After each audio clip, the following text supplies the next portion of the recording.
All right.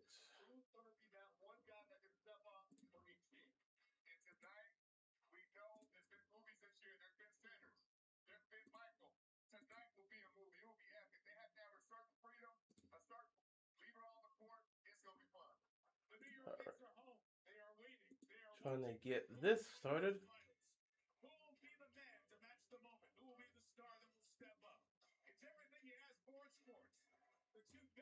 Hmm. Oh, this is weird. Okay. Oh, they done. At the George Washington University Hospital and Cedar Hill Regional Medical Center, GW Health, our continued mission is to increase access to excellent and compassionate care for our diverse communities. Our healthcare network provides leading-edge This is new. neuroscience, Okay, hold cardiology, on. orthopedic, and other services, as well as maternity and pediatric emergency services. We are Okay, here for you in that life's is critical moments, delivering interesting. Let's quality get care, things set up innovation, here. and hope when it matters most. And we're just gonna be vibing here tonight. Not gonna lie. What's your goal for the season? Score more points than anyone in history. Oh, Snapples. I did not realize you could see that. That's very weird. Okay, you know what? Every point counts. I'm cool with that. That's actually not bad. Okay. Any questions? Download Earnify and start your own record-breaking run. Let's see here.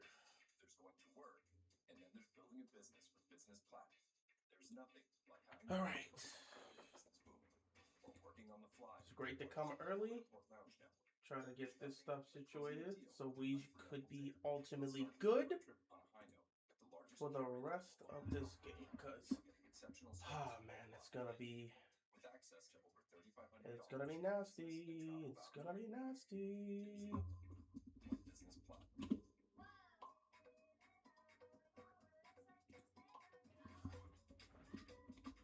Oh, of course. No. Summer's best, perfectly picked for you. Now at new at Target. What the? Alright, man. Oh, come on. There we go.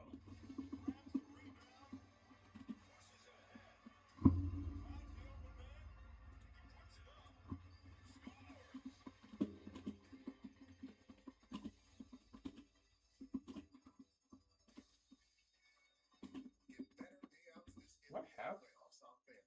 I don't think I do. Hold on a second. There we go. Oh, we do.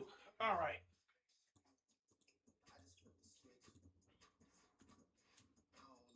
We should ultimately be ready to vibe out. Just gonna be chilling here tonight.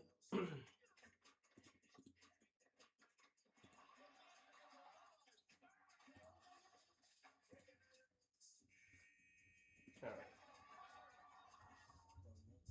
Chipotle honey chicken is back. Step into summer with fresh grilled chicken, spicy chipotle peppers, and the perfect touch of pure honey. Open the summer with Chipotle honey chicken. It's taking heat and sweet to a whole new level. All right. I think we should be good. Now it's time for this game to get started. All right. Let's go. Here we go. Ladies and gentlemen, boys and girls, children of all ages, what is up? What is good? What's going on, everybody? Hope you guys are enjoying your night. The two best words in sports.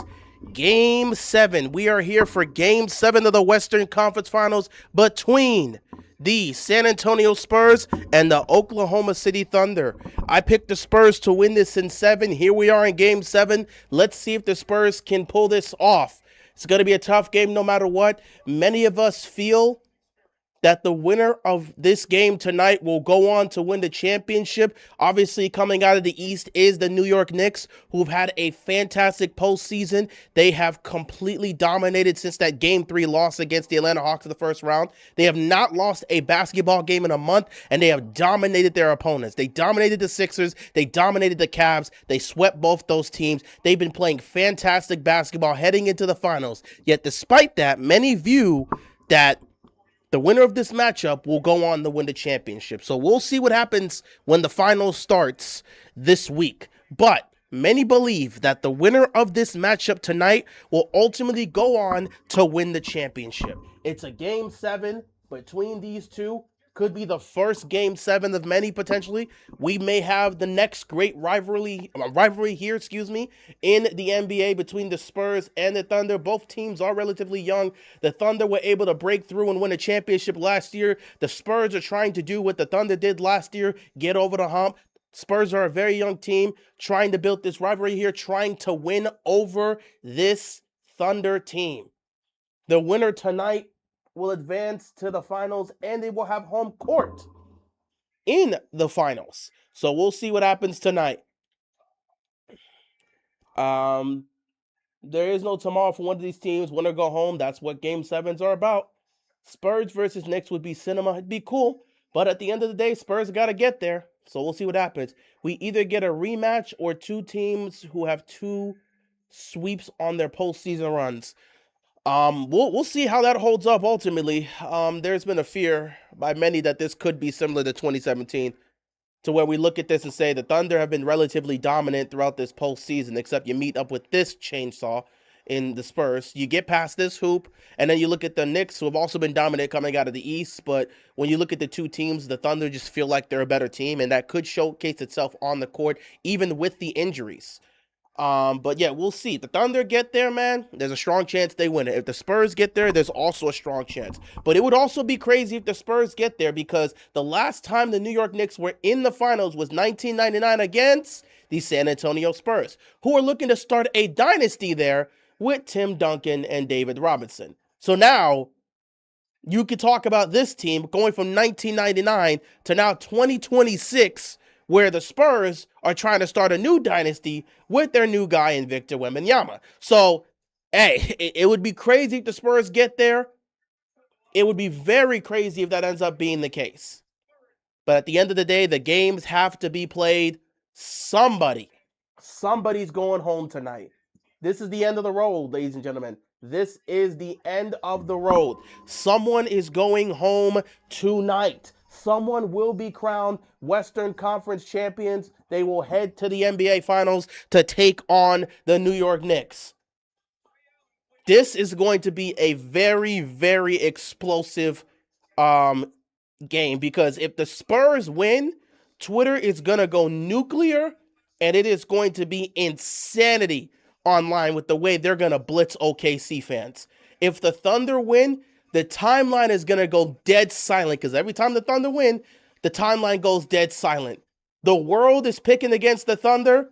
The world is watching and hoping and praying that the Thunder lose.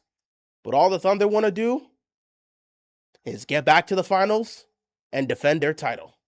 So we'll see what happens. Hey, man, how you doing? Doing good, man. Appreciate you stopping by. But having an amazing time recently. My Carolina Hurricanes are going to Stanley Cup Finals. Congrats, man. If they actually win it, that may have me covered this year. Congrats, man. But here we go, man. Game 7. Everything on the line. There's a couple people that I'm going to be looking out for in this game for both sides. For the Spurs, definitely. If there's one name I'm looking at for this Game 7, De'Aaron Fox has got to play better. If you've looked at how he's played throughout the series, yeah, he's probably playing hurt, but De'Aaron Fox has got to do more. I'm not saying he's got to get in the way of these others, but De'Aaron Fox has got to make his presence known, because in a Game 7 like this, they may need it. As for the Thunder, I can't lie to you, man. Tonight, Chet has got to be a help. We already know what the game plan is going to be against Shea. We know guys like Caruso and guys like McCain can help. But I got to look at Chet Holmgren, and I got to look at him tonight and say, hey, if there's any night where they're going to need you to actually make your presence known, you don't have to outplay him. You don't have to be better than him. But you've got to make your presence known, and you've got to establish yourself in this game tonight. I believe the key to winning this game for the Thunder will be Chet Holmgren. If Chet cannot step up tonight to help Shea and the rest of these guys, OKC could be going home. But we'll see what happens. Here is the tip-off. The Spurs win the tip-off, and here we go. Game 7 of the Western Conference Finals has begun. Spurs with the ball. De'Aaron Fox being guarded by Lou Dort. We're going to see what happens here. But yeah, congratulations, man, on the Carolina Hurricanes making it there. It's been a while since they've been to the Stanley Cup. What's going on, Daniel? We're going to start with a Wemby shot off the glass, and Wemby is going to hit his first shot of the game. Wembanyama gets the scoring started here for the Spurs. You got Wallace here getting it to Chet. Chet's going to drive. He loses the ball. Good defense here by the Spurs. Spurs getting it to Castle. Castle gets fouled. On the pass, it's going to be the first foul of the game. I do not believe that's going to be a shooting foul because it was on the pass, but we'll see. Wembanyama hit that tough shot over Chet off the glass. It's a nice shot to start the game off. First foul of the game here. Castle gets the ball. Castle's going to drive. He's going to get it out to the corner. Good defense by Lou Dort to knock it out of bounds. 12 seconds on the shot clock.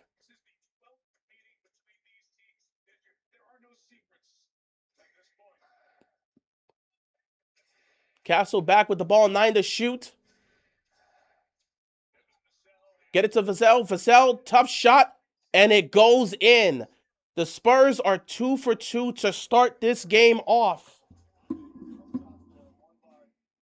So here comes OKC. Shea with the ball. They're going to trap him. They're going to move the ball out. Chet now. Chet going to try to establish himself. Tough shot for Chet, and he makes it. That's what you want to see from Chet Holmgren. He's got to establish himself tonight. You need to see that from Chet. Meanwhile, Castle drives to the basket, hits the layup. The San Antonio Spurs are 3 for 3 to start this game off. Shea with the ball. Shea, he's going to drive. He's going to lose the ball. The ball's actually going to lose the ball, but it's going to be knocked off of a Spurs player. It's going to stay with OKC, 14 to shoot.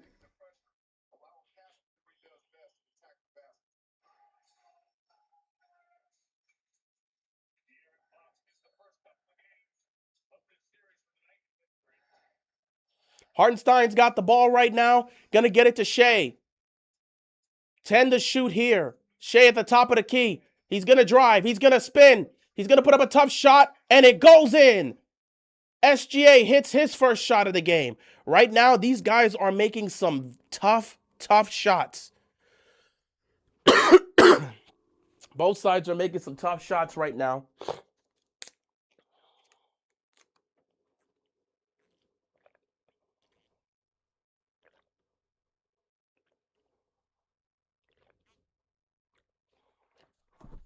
Thanks, dude. Appreciate it. Appreciate it. Hoping for the best game against Vegas.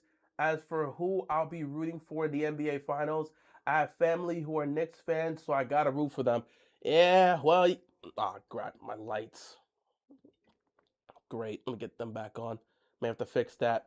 But yeah, I mean, you got family that are Knicks fans. Obviously, you're gonna root for the Knicks side here. But hey, root for whoever you gotta root for. It's gonna be interesting.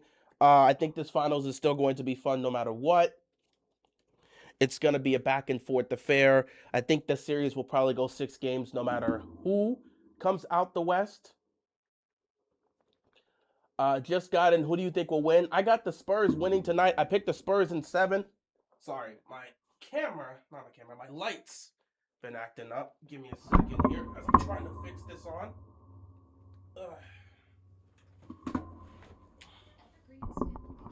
I got the Spurs winning Game 7 tonight. I think it's going to be crazy no matter how you look at it. It's going to come down to the wire. You could take either side here. I think it's going to be a highly contested game. So, yeah. But the Spurs right now off to a great start. The Thunder have also been responding well. Right now, guys are just making some tough shots. And that's a good thing to see because you know it's good. It's the 7th game. It's been a lot of chaos here. A lot of physicality throughout the series. You know what's been happening here. So through and through, we know it's going to be a physical series. We know it's going to be a tough series. Both sides have been playing tough. Both sides have been very physical throughout this game. You know what to expect. We know how this is. Spurs again off to a great start here. Up 10-4 right now. Castle, mid-range, no good. Rebound goes to Hartenstein. The Spurs are off to a great start. OKC trying to establish themselves as well. It's going to be a tough game. But at the end of the day, it's the 7th game. Both teams understand who they are at this point. You know what you got to look to do. It's about just playing the game right. Hartenstein with that hook shot. Isaiah Hartenstein has been killing it with that hook shot throughout this series. That's something that they found. That is something they have found that they could utilize potentially in an NBA Finals matchup against somebody like a Mitchell Robinson. So they've found something they can use Isaiah Hartenstein for. That hook shot has been very well. De'Aaron Fox for 3. He hits the 3. They left him open for 3 and he splashes it. The Spurs start off with an early 13-6 advantage here. Here comes Hartenstein, gets the ball to SGA. Shea's going to drive. He's got 2. He's going to have to pass out, but it gets stolen by Fox. Fox slows it down. Fox gets it to Champagnie. Champagnie to Wemby. Wemby to Fox. Fox to Vassell. Vassell for 3. He can't hit it. The Thunder are able to slow them down there. They got back on defense on time and were able to get the stop. 13-6 with 7 minutes left to go in the first quarter. Fox on Shea. Shea's gonna drive. Shea puts up the shot. It's good. 13-8. A lot of tough shots being made here early on. Champagnie open for 3. He pops it and puts it in. San Antonio hitting their threes early on. 16-8 game to start off here. The Spurs are playing well. Here comes Caruso. Caruso gets stripped by Fox. Good defense again by the Spurs. Here comes Vassell. Vassell, layup. He misses it, but he gets the putback by Steven Castle. 18-8 start here. Timeout OKC. The Spurs are starting off with a huge, explosive, offensive game, which is being led by the defensive pressure they've been putting on the Thunder to start this game. OKC's going to call the first time out of the game. Spurs up by 10 early on. Let's see how things are going to go. This is what you expect to see. OKC will respond coming out of the timeout.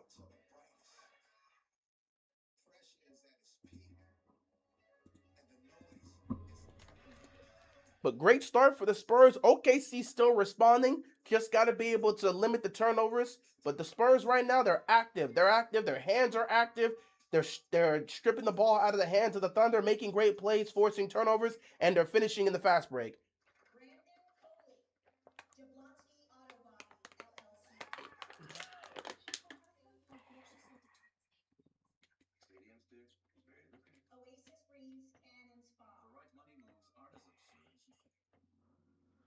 Right now, the thing that is killing OKC is the turnovers. 4 turnovers here in the first quarter. They're going to have to limit that. They are going to have to limit that. That is going to kill them in a game like this. They got to limit that. They absolutely got to limit that.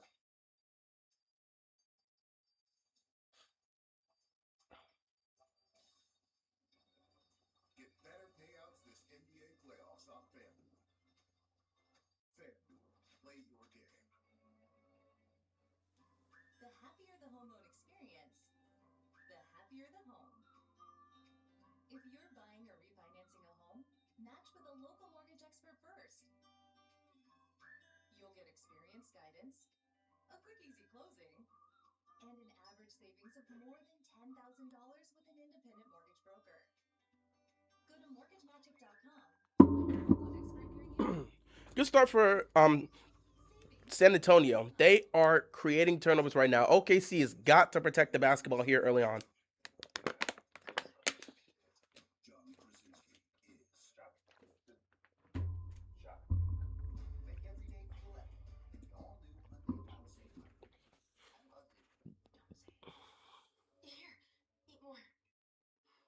Feel myself changing.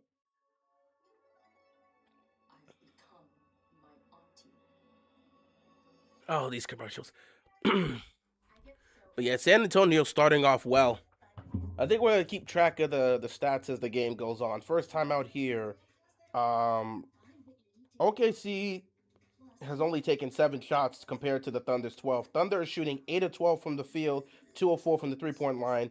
Meanwhile, OKC's 4 of 7 from the field, 0 of 2 from 3. The biggest difference here in this game is the fact that the Thunder have turned the ball over 4 times so far in this first quarter. So they got to limit the turnovers. They're turning the ball over, giving up extra opportunities to the Spurs, and the Spurs are turning those opportunities into points. Early 10-point lead here for the Spurs, but OKC's got to make some adjustments. Anything can happen in Game 7. Home court advantage means nothing in a high-stakes game. That's how it's always been in sports, so yeah. We know Victor Wembanyama is getting a ton of attention. The defense is too high. Wemby spots Castle. Makes the pass right there. Castle's behind the defense. The help defense can't even help the helper. And then the next, watch Wemby get into his bag. He goes backwards. As he goes backwards, he goes forward. That got hard side in a bad position. The old school give and go with the new school twist. Victor Wembanyama with the post. All right, so here comes the conversation because we've discussed this throughout the series. What happens with the Spurs when Chet goes and sits down? We see a lot of changes, and I think we're seeing it early on here. That's a good look, but again, right there with the rebound from Hartenstein, extra possessions. Kerry McCain can't hit it. Another offensive rebound. When Wemby goes and sits down, man, you bring in Luke Cornett. Cornett has not exactly been the best. That's why I'm going to put it up here. The Thunder have had 3 opportunities, and Wallace finally gets the 3. You gave them 3 straight offensive possessions there because they got 2 offensive rebounds. Sorry, 4 straight possessions because they got 3 offensive rebounds. Again, you cannot give them extra possessions. Vassell for 3. He just knocks it down. So Spurs right now, early on, the 3-point shooting for San Antonio is here. Oh, Caruso to the basket over Luke Cornett. That's a beautiful layup right there by Alex Caruso. 21-13 here. Here comes Castle being guarded by Shea. He's going to drive to the basket. Pump fake, gets him in the air, puts it in, and the foul. Castle starting this game off well. He's going to go to the free throw line. He got SGA up in the air, got him with the pump fake, puts it in off the glass, and won.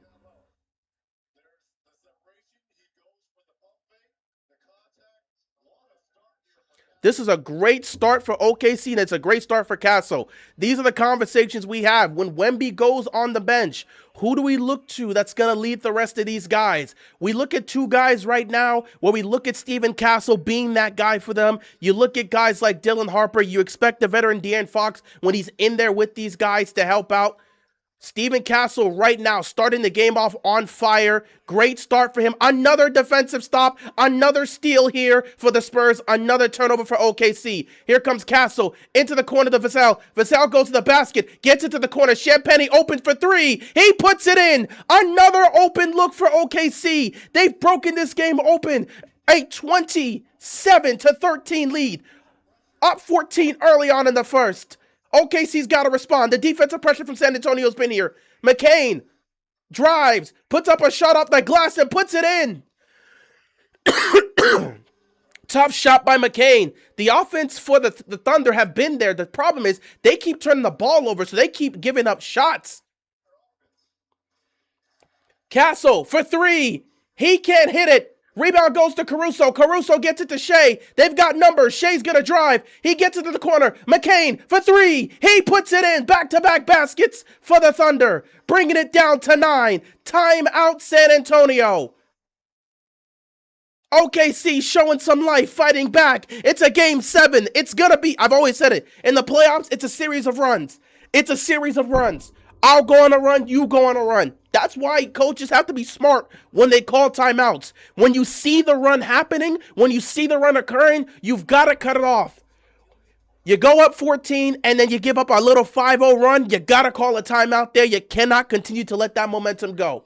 You give up 2 straight shots right there. They call a timeout, come out of the timeout, and then they go on a little 5-0 run. You got to respond with the timeout. You cannot let this continue to go. But it's a back and forth affair. That's how the playoffs is. It's a series of runs. But right now, both teams are playing well and both teams are shooting well. The problem is OKC is turning the ball over. And that is because of the amount of pressure that they're getting from the defense of the Spurs.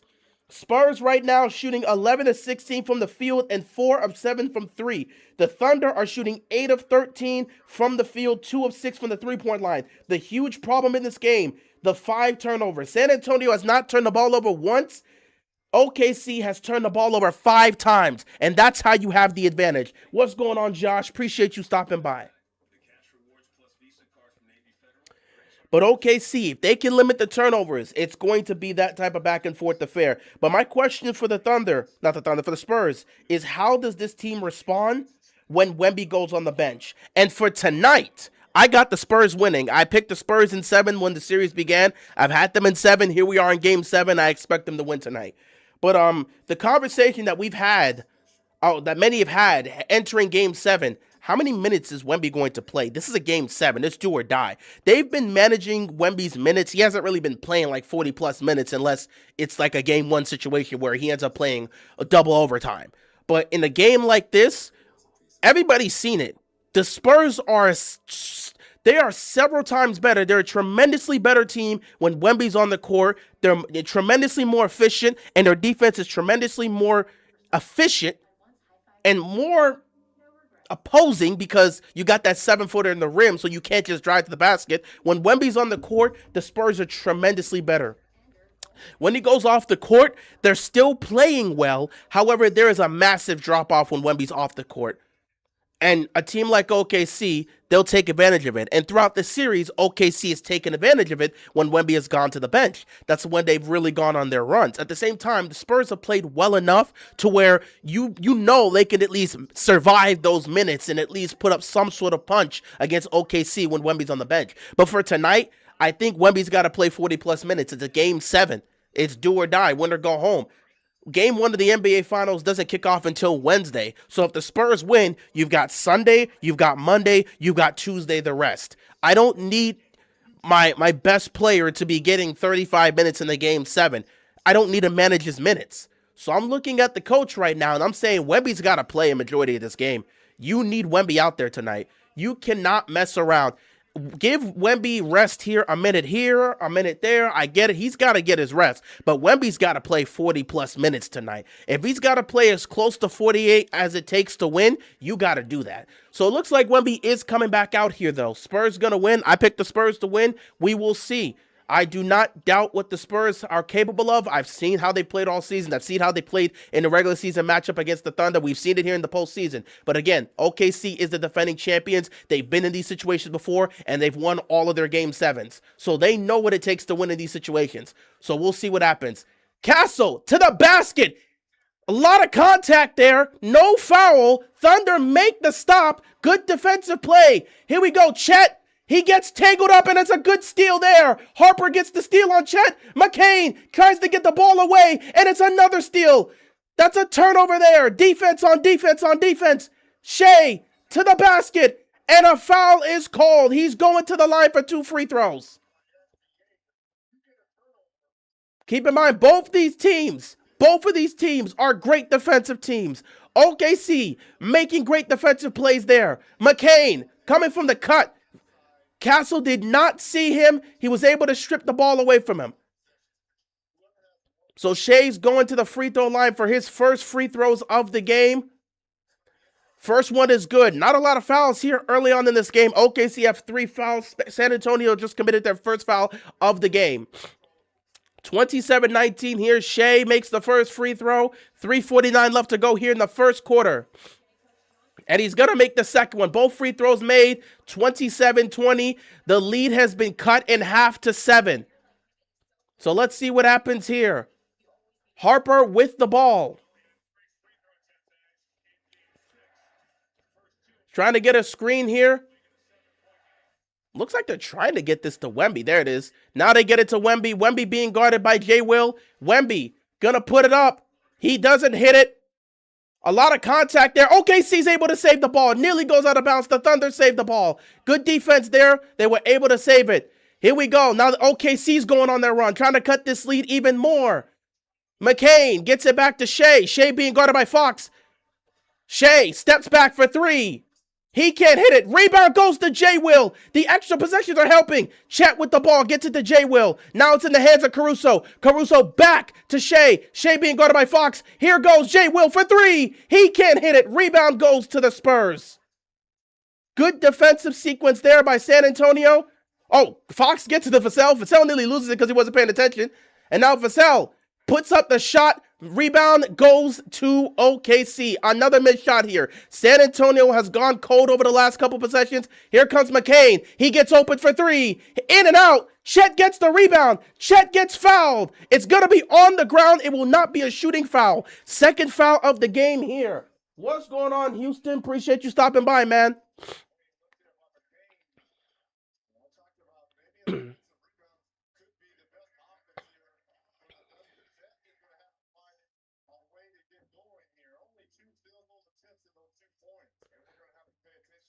Going 27-20, 2:32 left to go in the first.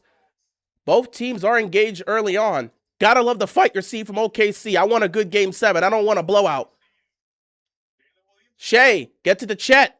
Chet gets it to Williams. Williams misses it, and the rebound goes to the Spurs. Here comes Fox. Fox gonna drive. Gets it to Vassell. Vassell gets it to Harper. Harper nearly loses the ball. He spins. He's stuck. He's trapped. He puts up the shot. What a shot!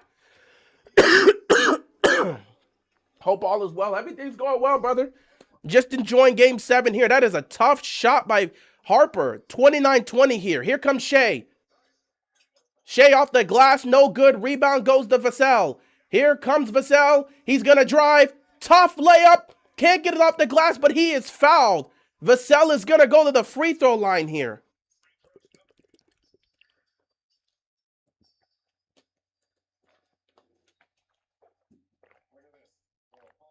Besides game 1, this series has been back and forth with blowouts. Yeah, blowout here, a blowout there.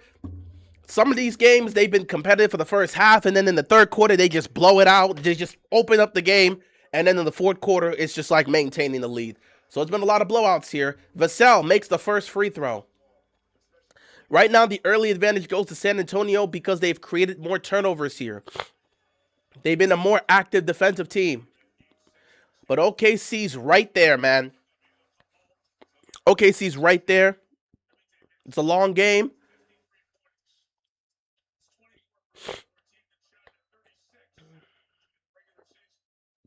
Vassell, second free throw. Good. He makes both free throws. 31-20 game here. 1:47 left to go in the first. Shea with the ball being guarded by Vassell.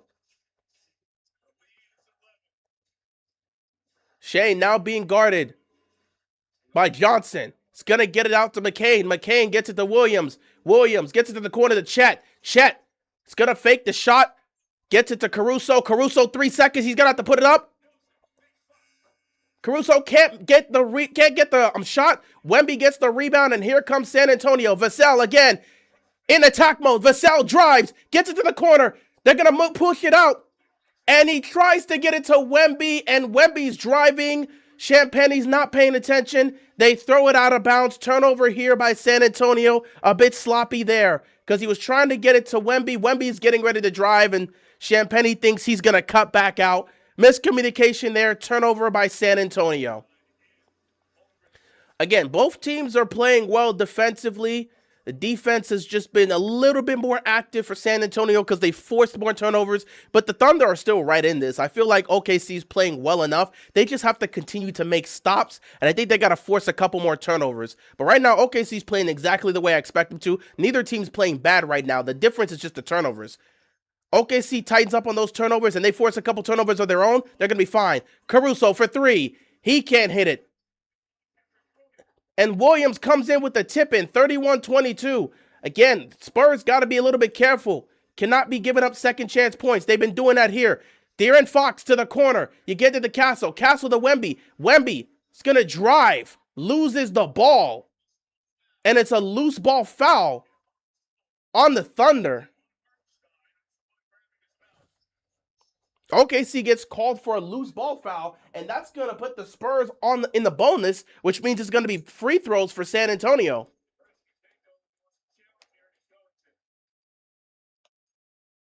I challenge this. I would challenge this, man. I don't. This. Yeah, this is. That's an offensive foul. That I challenge this. If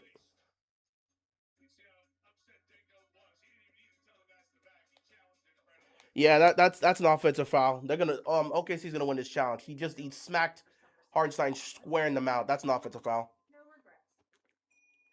Kohl's Memorial Day sale has that effect. Find what you need to kick off summer. Plus, save extra and earn Kohl's cash at Kohl's.com. Very tough, very physical game early on. Shouldn't be long here. Shouldn't take a long time for the refs to really see this. It's clear as day. That's an offensive foul.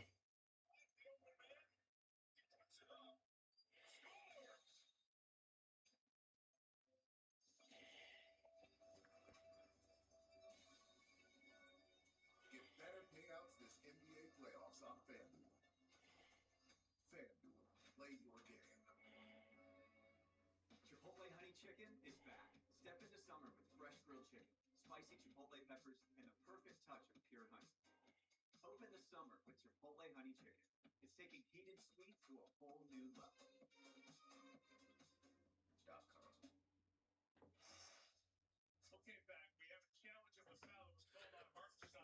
Yeah, this shouldn't be long. That's an offensive foul.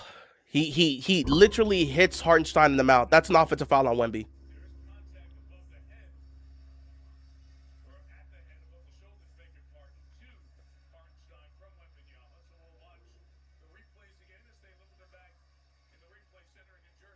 And this is clearly the elbow is before all the contact from Hartenstein. It's been determined that Wembanyama illegally contacted the face of Hartenstein. Yeah, offensive foul.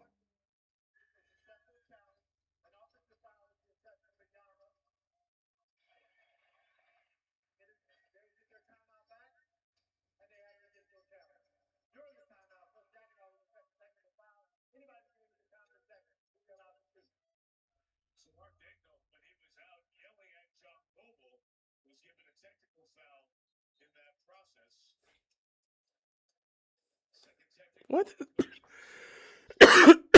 That's nasty. That is nasty. That's nasty. So at the end of the day, the Thunder challenged it and win the challenge, but their coach got called on a technical foul for yelling at the ref, trying to get their attention. They gave him a technical foul for it, so San Antonio doesn't really lose much here because they get a free throw from this. And if they make that free throw at the end of the day, you could just say they went to the free throw line, got fouled, and made 1 or 2. So at the end of the day, they won the challenge. Wemby's going to take the free throw, and he makes it. So you won the challenge. You keep the timeout. You got an additional challenge, but San Antonio's not losing out of this because you still get a free throw out of this. I don't know about that, man. I don't know about that. I don't agree giving the technical in that situation. Come on, man. Come on, man. I'm tired of these refs, man. I don't agree with that technical. So really, San Antonio didn't really lose much here. They gained a point. So here we go. McCain drives to the basket. Tough layup. Hartenstein gets it. It's going to be a foul. I don't know if this is a shooting foul or a foul on the ground.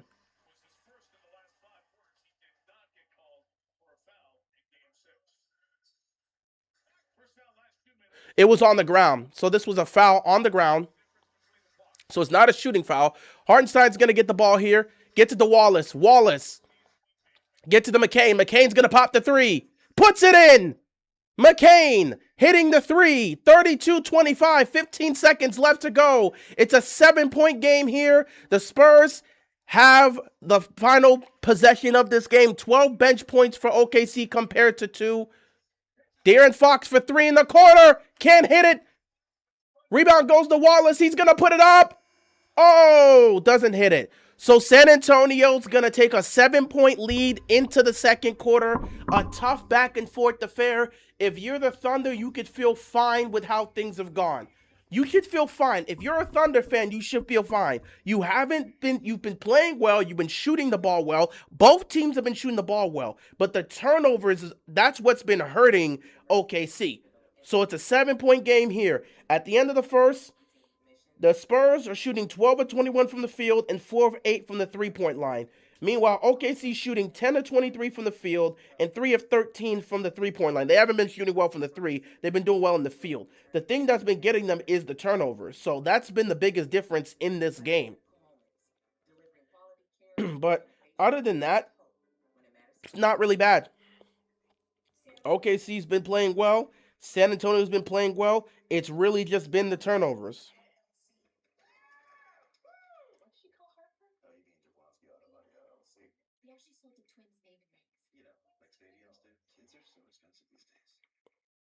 Oasis Breeze Tan and Spa.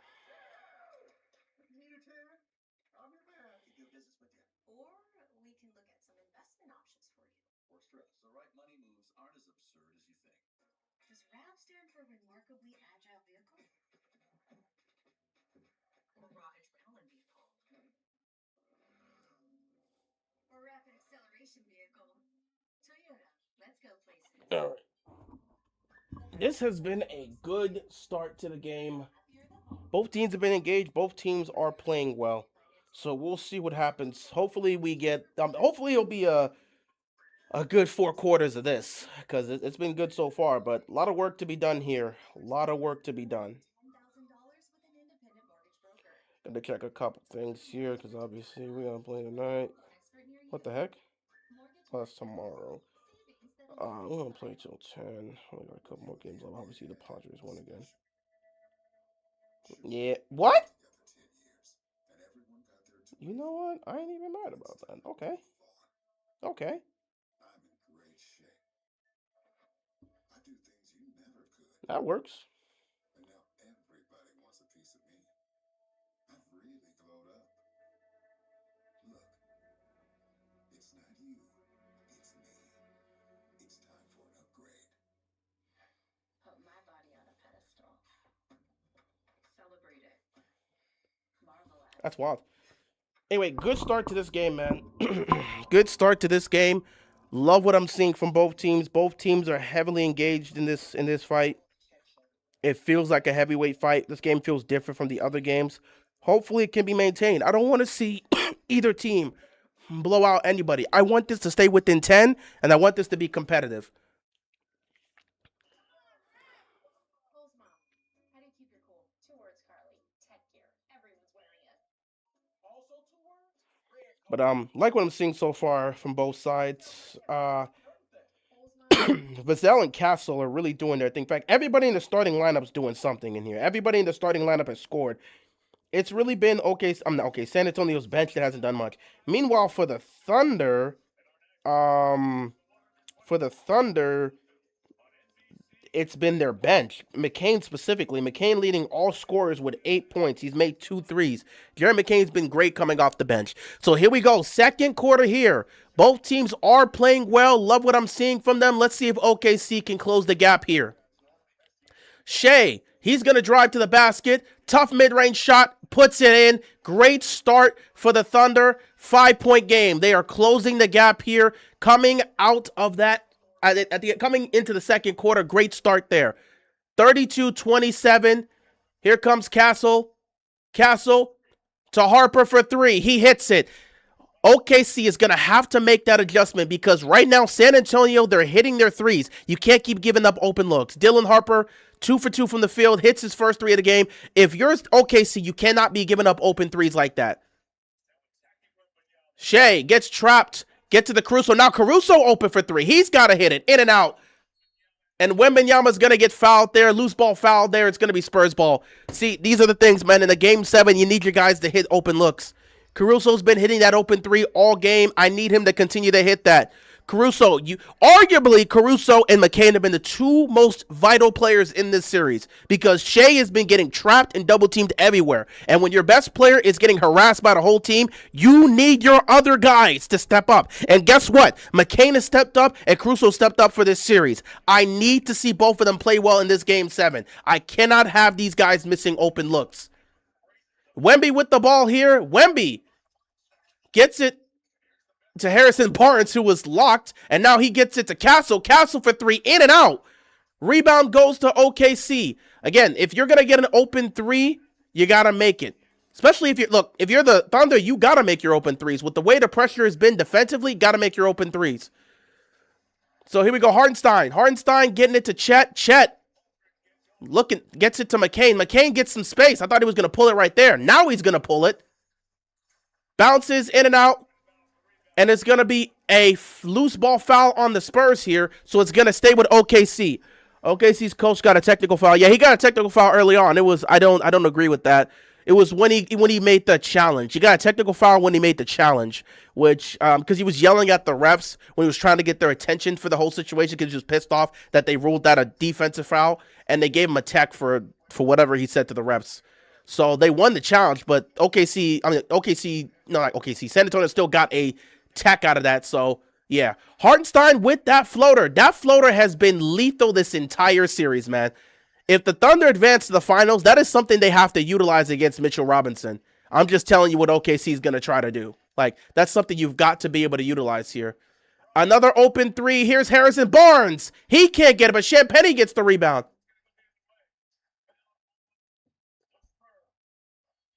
They called a loose ball foul on Champagnie. For what? Where's the loose ball? I got to see a replay on that. I guess he must have hit him.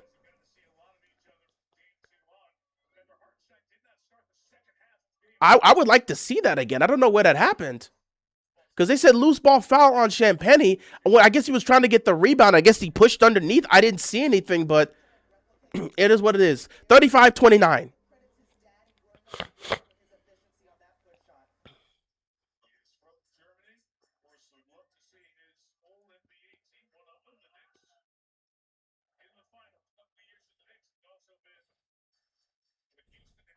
Well, according to reports, he already had surgery and he's the belief is he's going to play in game 1. So when the report first came out, it said his timetable was unknown. Then they said he had surgery and he's going to play in game 1. So we'll see if that holds up. Another shot here made by OKC. They cut the lead to 4 now. OKC cutting the lead down to 4. McCain with 10 points in this game. Your role players are playing well. De'Aaron Fox sneaks in a shot and it goes in. 37-31. I like seeing De'Aaron Fox get a little aggressive here because I need to see something from him offensively here. McCain. Whoa. Careful right there. Hartenstein floats it. Didn't get it this time.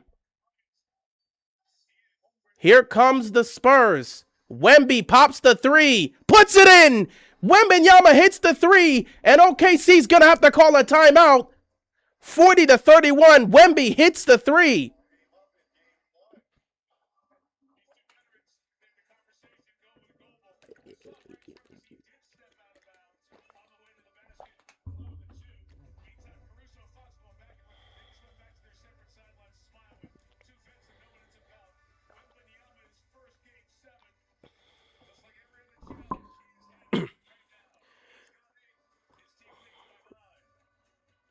So, De'Aaron Fox stepped out on the previous possession where he scored the basket. He stepped out of bounds, and the refs didn't see that. That's what those two were talking about when the refs went to them. They went back to their side, but yeah, that's another missed call here. I'm just keeping track of this. The refs, again, missing things here. These are things that are going to be discussed when the game ends on Twitter. So, like, you know how this is going to go. People are going to look at this and be like, the refs have been good on one side or bad on it. The refs overall so far in this game hasn't been as bad as we've seen in previous games, but they've made some mistakes here. I don't like the tech on OKC on that situation. I don't believe the coach should have got a tech on that situation. I don't know, unless he just... Techs always piss me off because it's always a situation where the refs get their feelings hurt, and that's why they got to call a tech.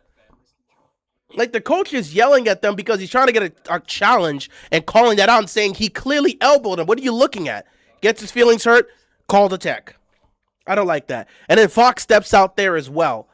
There was also a loose ball foul on Champagnie. I didn't see anything there. I would love another angle from that, but I didn't see anything there that made me think that should have been called. But, you know, I guess I don't like some of the things I've been seeing here from the refs, but it hasn't been as terrible as we've seen in previous games. Mistakes are going to be made. These guys are only human. I know that's the case, but sometimes there's ways in which they can limit things. Okay, there's certain ways they can limit things. And right now, the starting lineup for the Spurs, they're just playing well. It's just that. The starting lineup's playing well. Meanwhile, it's Jared McCain that's carrying this team right now. Shea is right behind him with 8 points, but McCain's got 10. Hartenstein's also put in a couple baskets as well. Again, Lou Dort. If Lou Dort's not going to bring anything to the table, just sit him. He's only played 4 minutes. He's only played 4 minutes, but it seems like Lou Dort's not going to bring anything to the table. Just sit him. For Game 7, Lou Dort doesn't need to play. This matchup is not good for him. It has not worked out. If I'm the Thunder, just sit Lou Dort. You're getting a lot of production from McCain. Just sit Lou Dort. Lou Dort should not be playing a lot of minutes in this game. But again, like I've been saying early on, I think the biggest key to OKC winning tonight will come to Chet Holmgren, because I know Hartenstein's going to do a decent matchup against Wembanyama. He's going to have a couple looks as well. I expect Caruso to get himself going. 2 points on 1 of 4 shooting is not enough. Caruso will get his. Jerry McCain's already unlocked. He's doing everything he can to help this team. I like what I'm seeing from McCain. So yeah, I'm seeing a couple good things right now. from OKC, but Chet Holmgren's only taken 2 shots. 2 points, 1 rebound in 11 minutes. I need something from Chet. Like, Shea is getting double teamed left and right. He's got 8 points and he's doing what he can. And every time he gets double teamed, he's making the right pass. Shea has 8 points and 3 assists. 8 points, 3 assists, and 2 rebounds. And he's getting double teamed every time he touches the ball. I need Chet to do more. I'm not joking. If they lose this game, I'm looking at him as the primary reason why, because he's not doing enough. What I think Giannis is playing next year, I have no clue. I don't even have an idea. Whoever looks to trade from is, I hope you can get a good package from him. But I have no idea where Giannis is going to play next year. Still think it's a fairly strong chance he still stays in Milwaukee. Caruso drives, 3 seconds, got to put it up, low shot, and Williams is able to get it and put it back in. Wembanyama on the bench, they're trying to give him as much rest as possible. And again, like I say, these are the minutes where OKC's got to take advantage. When Wemby's off the court, you got to take advantage of these minutes.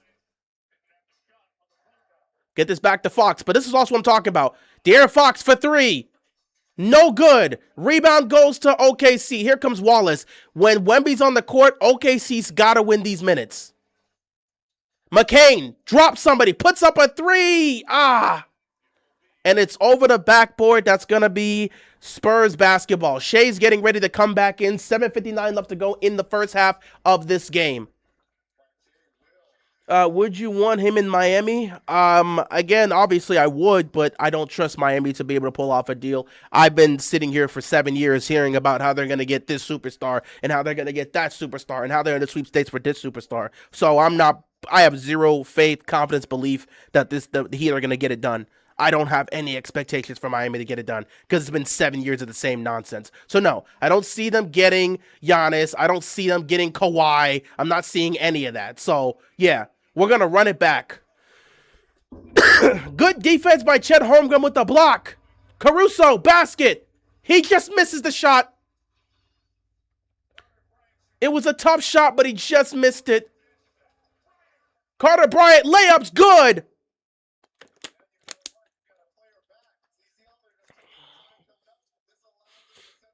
Yeah, but I don't have any belief in Miami, man. I just don't. 7 years, Pat Riley's told me the same thing. What do you want me to say? Like, talked about being in the Kevin Durant sweepstakes. Talk about being in it for Kyrie. Talk about being in it for Donovan Mitchell. Talk about being in it for who else? Damian Lillard. Like, we've had so many names that we were in the sweepstakes for, and it didn't happen. Now I'm supposed to believe, they're certainly going to get Giannis or Kawhi.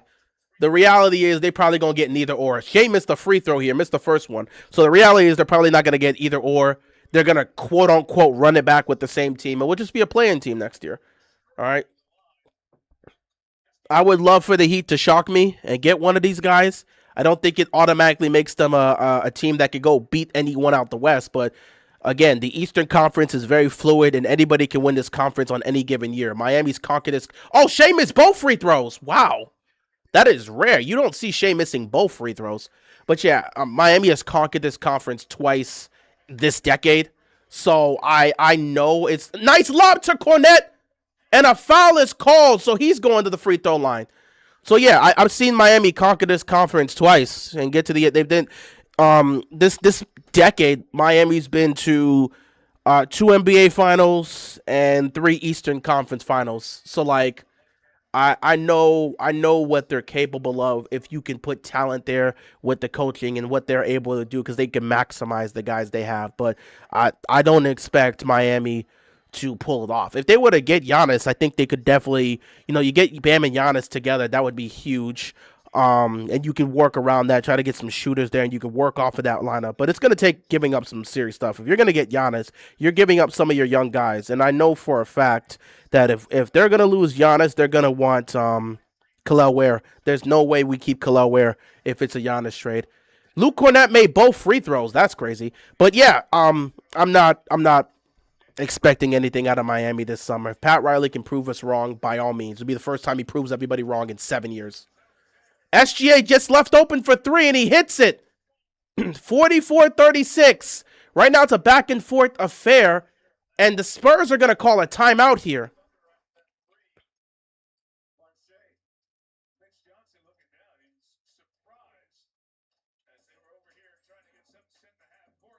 And they had a burning timeout, couldn't get it in back. Whoa. MVP has 11. Going to need a lot more from him tonight. A little bit of push out, but that's legal. That's fine. But yeah, I don't have any expectations for the Heat. I mean, if they could pull off a trade for the first time in 7 years and get Giannis, that'd be great. By the way, I would prefer Giannis. I don't want Kawhi. I mean, if that was to happen, what am I supposed to do? Be mad about it? Again, just knowing Kawhi's injury history, I would prefer not, and I don't think that's something that's going to get you over the hump. But I mean, if it happens, it happens. That's not exactly something I would be. I don't have a say in that, obviously. I would just live with it and say, hey, let me just pray Kawhi stays healthy. But I would prefer Giannis. In my opinion, it's Giannis or nothing. And I think that's the mindset Miami's gonna have. But again, I don't see them pulling that off. Like I'm just being honest, I don't see them pulling that off. Someone else is gonna make that trade. Someone else is gonna make that adjustment. Someone else is gonna have a better package. And I think the Heat are just gonna be stingy the way they've always been.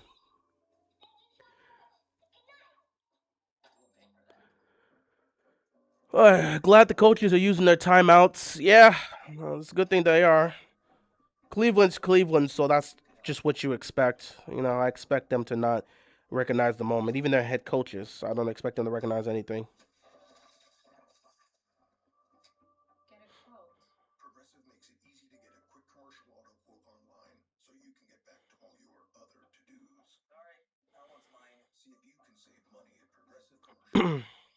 The clock's ticking on Little Caesars exclusive Crazy Puffs Crave Combo. For a limited time, score pepperoni Crazy Puffs and Mountain Dew Mango Rush for $4.99. Savory, cheesy deliciousness, bold mango, sweet heat. Hurry in, just not all at once, please.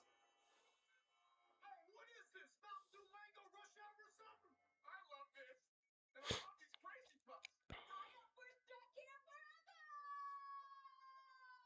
Keep it moving, ma'am. Try the Crazy Puffs Crave Combo for $4.99. Only at Little I give you the real. How is your weekend so far? It's been good. What's going on, Cameron? We just sitting here watching Game 7 of the Western Conference Finals. It's been a good game so far. Very back and forth type of vibe, type of feeling. I like what I'm seeing from both teams. Both teams have been engaged. Both teams have been active.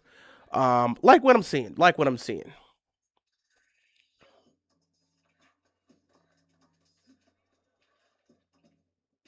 The thing that has been good to see for San Antonio has been their performance in the Wemby-less minutes, because I think if you've watched the series so far, in fact, if you just see it as a whole, if you look at what the Spurs have done with Wemby versus without Wemby, when Wemby's on the court versus when he's on the bench, they've still played well, but it's a huge difference. And in this series, OKC has used that as an opportunity to take advantage of it. However, I will give credit throughout this series in the Wemby-less minutes.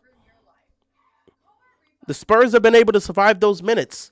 I think the advantage still goes to the Thunder. They know that, and they take advantage of it. But the Spurs haven't been getting blitzed when Wemby's off the court. It has been a lot of stability from the Spurs. Like, they'll give up a good chunk of baskets, but they're still making some decent stops and still putting points on the board. So I do like what I'm seeing from the Spurs in the Wemby-less minutes. However, in a game 7 like this, there should not be a lot of minutes where Wemby's off the court. Like, as you can see, Wemby is back on the court once again.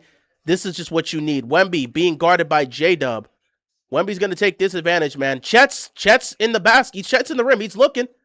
Reverse layup. Wemby just can't get it to go through. Good defense. Had 2 guys there waiting. Shea with the ball. 8-point game. They've cut the lead to as little as 4. Here comes Jay Will. He can't hit. Wemby is fighting for the rebound. He can't get it. And it's going to go off of Wemby's hands. It's going to stay with the Thunder. It's still an 8-point game. The Thunder have cut this to as little as 4 points. Can they cut into this lead once again? 6:18 left to go. Another good stop by the Spurs. Wemby just wasn't able to cradle that rebound there. So here we go. Shea being guarded by Castle. Another offensive rebound. No call there because Shea got him in the air. No call. Oh! Shea to the basket. He dunks it. It's a 6-point game. I think the Spurs are going to win. I've been telling everybody Spurs in 7. Said it tonight. Spurs are going to win. That's my pick, but we'll see what happens. Wemby to Champagnie. Champagnie pops the 3. No good. Here we go. Another possession. Can OKC cut into this? It's a 6-point game. They've always been within striking distance. The lowest they've cut this is to 4. Shea's playing the best game he's played so far in this series. I'm surprised. Oh, crossover. Shea, crossover. Nice pass. Foul. Nice crossover. Got it to Chet. And Chet's going to get fouled. You'll take that foul. If you're San Antonio, you will take that foul. Let Chet go earn it at the free throw line because he hasn't been playing well.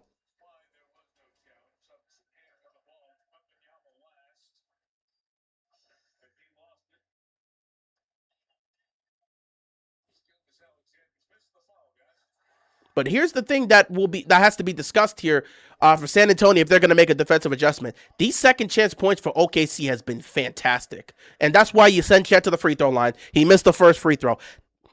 That's why you send him to the line. No easy baskets. If Chet has not played well enough for you to just let him get easy baskets, let him go earn it at the rim. But yeah, these second chance points, these offensive rebounds have been helping out OKC. That's an adjustment San Antonio's going to have to make.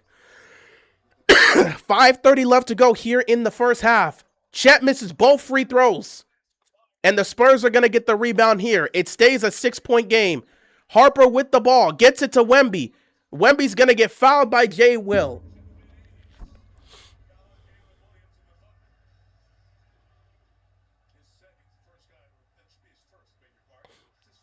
And OKC's in the bonus now?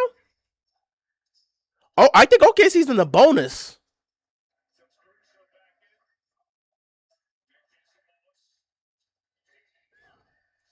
Yeah, I'd have to take a look. I think OKC's in the bonus. So they may be shooting free throws the rest of the game. Oh, we'll see. We'll see here. Let me see how this goes. Okay, so Castle with the ball. Being guarded by Lou Dort. Tough basket. He doesn't get it. He misses it, tries to get his own rebound, and he ends up knocking it out of bounds. Thunder ball. It stays a 6-point game. Fantastic defense by the Thunder. 5 minutes left to go in this first half. Here comes Shea. Shea, crossover. Shea pulls up. Tough shot. Goes in. It's a 4-point game. Shea is going off here in the second. 15 points for Shea Gilgeous-Alexander. And the Spurs, they've got to get something going. The lead has been cut to 4. The Thunder are on a run. Vassell misses. Castle is there to get the rebound and put the ball back in. 46-40. Here we go. Williams, good ball movement again by the Thunder. They get another ball to go in here. The Thunder on a 9-2 run, 46-42. And again, the Spurs got to get something going. Wemby with the ball, 4:20 left to go. Wemby puts the ball up. He misses it. They get the rebound. It goes back to Wemby. Wemby pops the 3. He can't hit it. Caruso gets the rebound. Here comes OKC. They can cut it to as little as 1. Here we go. Shea 1-on-1. 10 to shoot. Shea gets some space, puts it up, puts it in. It's a 2-point game. The Thunder are on a run. The Spurs have got to figure something out. Shea has put up 11 in this quarter. He's going off. Wemby with the ball. Wemby puts up a tough shot. He can't hit it. The Thunder can tie the game here or take the lead. Here comes Caruso. Caruso to Shea. They're letting Shea go 1-on-1. Shea, this is the moment where he's got to take over. This is the game he's got to do it. Here we go. Caruso with the ball now. 6 to shoot. They're trying to get it back to Shea, and it's a turnover. They get it to Castle. Castle gets fouled by Caruso. And it's going to be free throws here.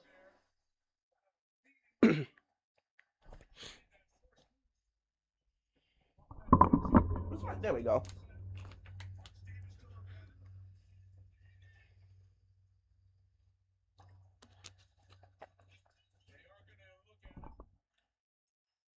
Ah, man. 3:09 left to go in this game, and they're going to take a look at this foul. Whoa.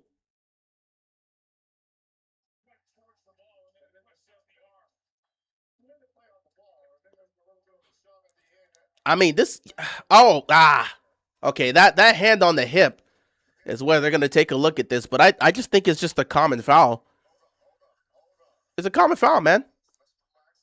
It's a common foul. I don't think it's not a flagrant. It's not anything intentional. It's not trying to hurt the guy. He made a play for the ball. There was a little hand on the hip. I don't think this should be anything serious. It should be a shooting foul here, obviously. Defensive foul, a shooting foul.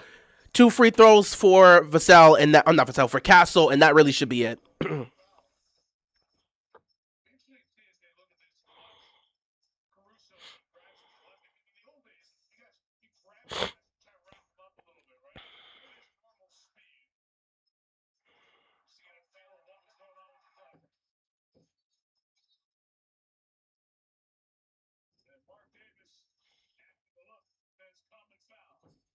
Yeah, just a common foul there. That should be free throws. So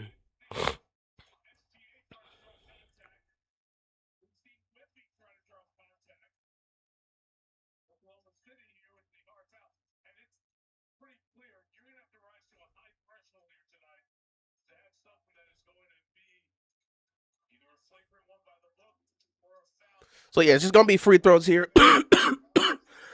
It's just free throws for Castle. Oh yeah, I'm gonna be here for the finals as well. I'm gonna stream the finals. As long as nothing comes up, I should be here for the finals. 3:09 left to go in this quarter. OKC has cut the lead to 2. Castle at the free throw line shooting free throws here. Makes the first one. The Thunder have gone on a run of their own to cut back into this lead. And that's what it is. It's a series of runs. The playoffs is a series of runs. And I love what I'm seeing here from both teams. We came to see a fantastic Game 7, and right now we're getting it. I don't want to see no huge lead. I don't want no leads like that. The first free throw missed by the Spurs, excuse me. So now it's a 3-point game. OKC can tie the game up here. De'Aaron Fox is back in the game, and they're getting the ball to Shea. Shea 1-on-1 here with Castle. Shea hits the shot. Shea is hitting everything right now. 1-point game. This is the Shea Gilgeous-Alexander we need to see. This is who we've seen all year. This is who he is. I don't need him foul baiting. Play through the contact. De'Aaron Fox, tough shot. He puts it in. And that's what I need to see from De'Aaron Fox as well. He has also got to step up and put some sort of offensive presence on this game. Shea gets it to Lou Dort. Lou Dort misses it. Shea gets the rebound. And now Lou Dort's going to get a 3. Can he do something? Finally, Lou Dort does something. He ties the game. We are tied at 49 all with 2:11 left to go. San Antonio has been getting smoked here. 17-4 difference on second chance points here. Here we go. You get in the corner for Harper. In and out. OKC can take the lead here. We are under 2 minutes. The Thunder can take their first lead of the game. Here we go.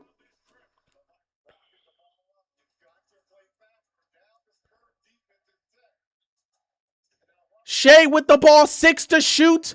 They're going to trap him. It goes to J Will, who's open. And the Thunder are going to take their first lead of the game with 1:30 to go. 51-49. San Antonio's going to have a lot of conversations in that locker room because the way they've played in this second quarter, a lot of mistakes here.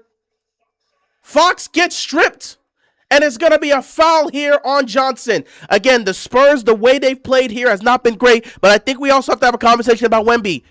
Wemby has to be aggressive in these situations. He cannot just be looking. He's got to go get the ball. He's got to call for the ball. If Wemby's not going to be aggressive, they're not going to be able to pull this off.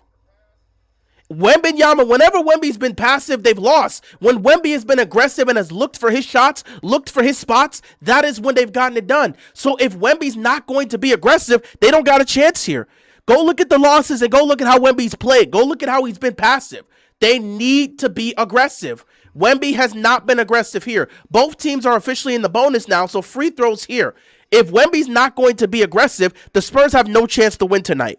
And right now, Wembanyama, he's not looking for his shots. He's not getting to the basket. Somebody's going to have a conversation with Wembanyama because the way he's played in this second quarter, for early on in the first quarter, like the aggressiveness. This second quarter, he's been passive. He has not been looking. So right now, OKC's taking full advantage of this. And I love what I'm seeing for the Thunder. A lot of second chance points. That's what you want to see. But if you're looking at San Antonio right now, I got to look at Wemby. You have got to look for your spots. They're not even running the offense through them. Look at this. And they're running into each other right now. What are they doing? Now Wemby's got the ball. He looks indecisive. It got deflected out of bounds. It's going to stay with the Spurs. But again, what is Wemby doing? He's not being aggressive. He's not looking for shots. These are the moments we talk about. And if they lose this game, that conversation will be made with Wemby. Why weren't you aggressive enough? De'Aaron Fox for 3. He puts it in the top to make it a 1-point game. I like to see De'Aaron Fox getting more involved. They're going to need him in this game. But again, I got to look at Victor Wembanyama. When are you going to be aggressive here? De'Aaron Fox with 10 points. I like that he's shown up here tonight. But you've got to be aggressive. And that's a turnover right there. And the Spurs are going to have an opportunity here to take the lead. And they're going to take the lead. Spurs regain the lead with 35 seconds left. 54-53.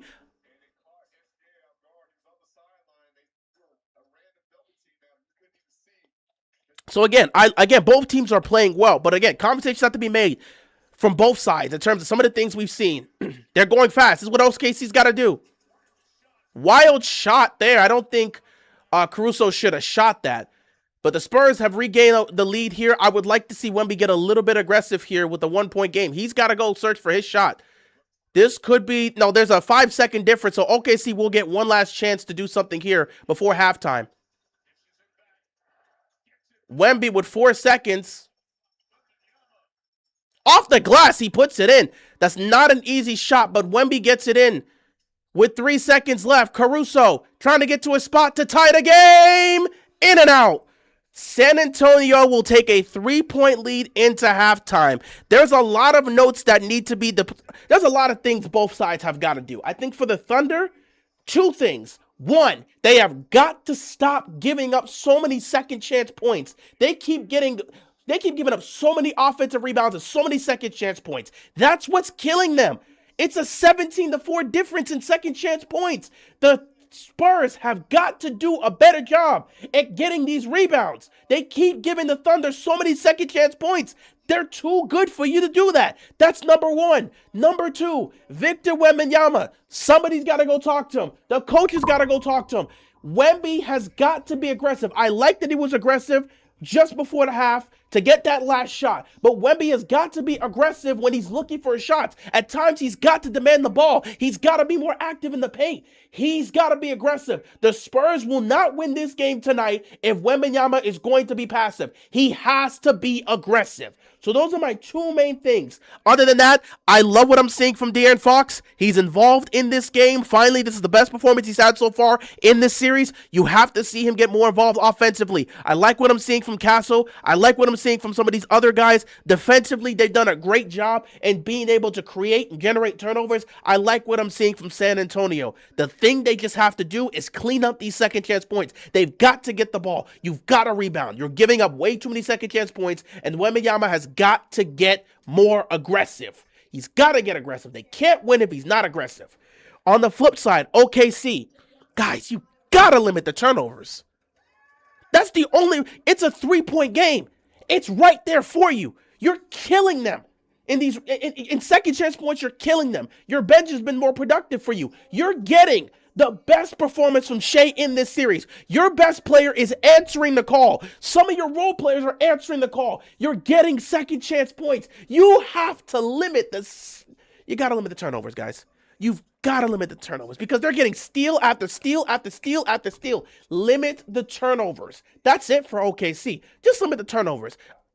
I also want to see more from Chet. I feel like if Chet is not present enough in this game, excuse me, if Chet's not present enough in this game, it could cost them.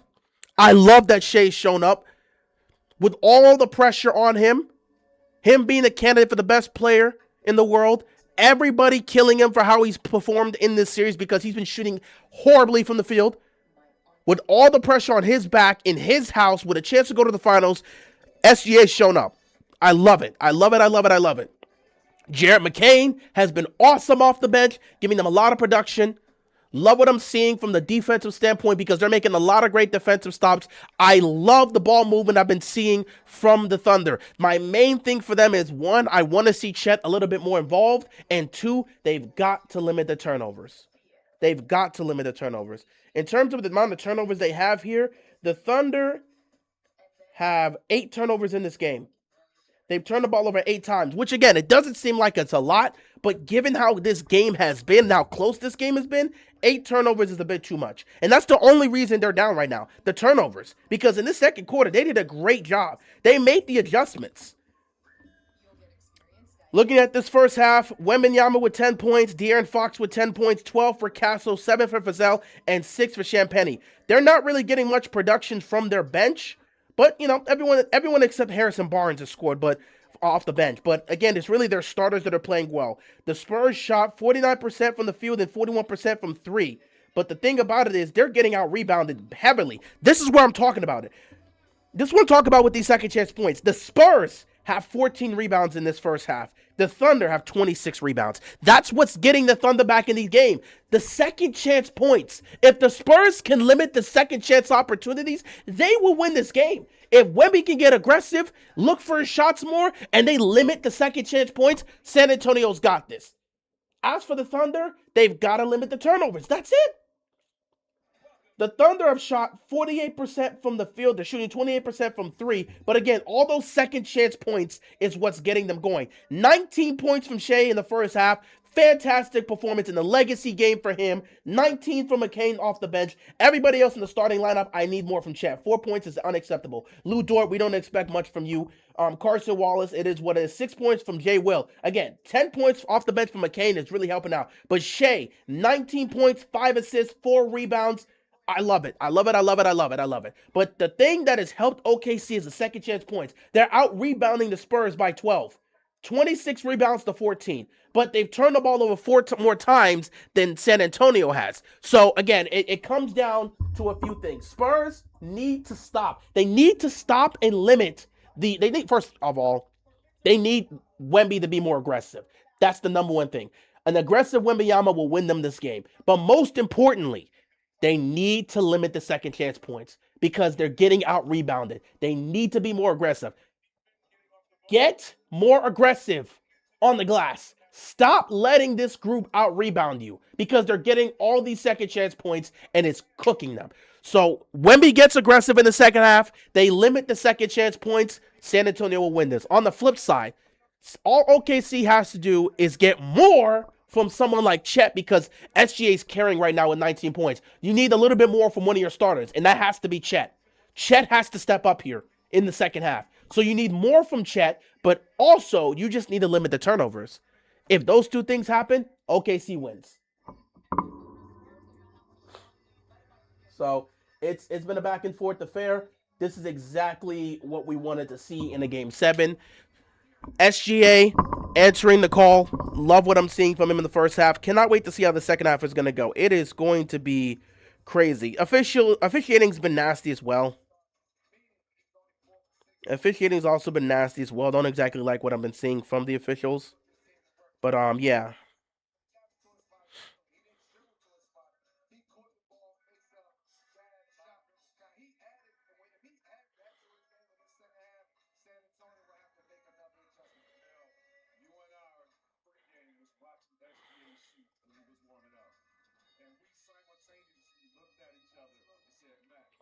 All right. It is halftime. I'm gonna be back for a second. We gotta go check something out. We're gonna come back. We're gonna continue to discuss this. I'm not gonna be back. Not gonna be gone too long, but yeah, we're gonna continue to discuss this. Ah.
There's going out to eat, and then there's going all out with Platinum. Be among the first to know when tables open on Resi, Priority Notified. Make the most of up to $400 in Resi credit by sampling the menu over and over again. And show your friends what the hype's all about with Platinum Nights. With dining benefits at over 10,000 U.S. Resi restaurants. There's nothing like Platinum. This is basketball's biggest stage, where the lights are the brightest, pressure is at its peak, and the noise is deafening. The clock is ticking, which means one thing: it's time to shine. Welcome to the NBA Finals. You know how we've been digging into our family history? Yes, we found something that none of us really knew about. I can explain. I was young and what? It was in the service. No, our whole family can join Navy Federal Credit Union because Grandpa's Marine veteran. All veterans and their families can join. Navy Federal Credit Union. Our members are the mission. Put as little as 0% down with our Home Buyer's Choice loan. I've been a barista for 8 years, but I wanted to bring my take on real coffee to the community, and my Toyota BZ helped me get there. Imagine what you can do with an all-electric vehicle that gets you. Toyota. Let's go places.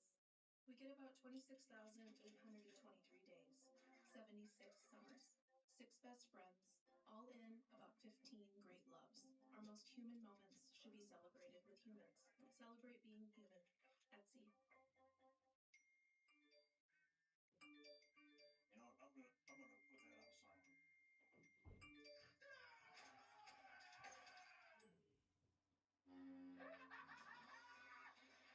Lights are afraid of me. All right, we back. Okay. Had to take care of something real quick, but we back at it here. Still halftime, but it's been A very eventful first half. In all honesty, I think the Thunder have the advantage. Coming out of halftime, I'm giving the advantage towards the Thunder because the way they play in that second quarter, very aggressive. I love what I saw from OKC.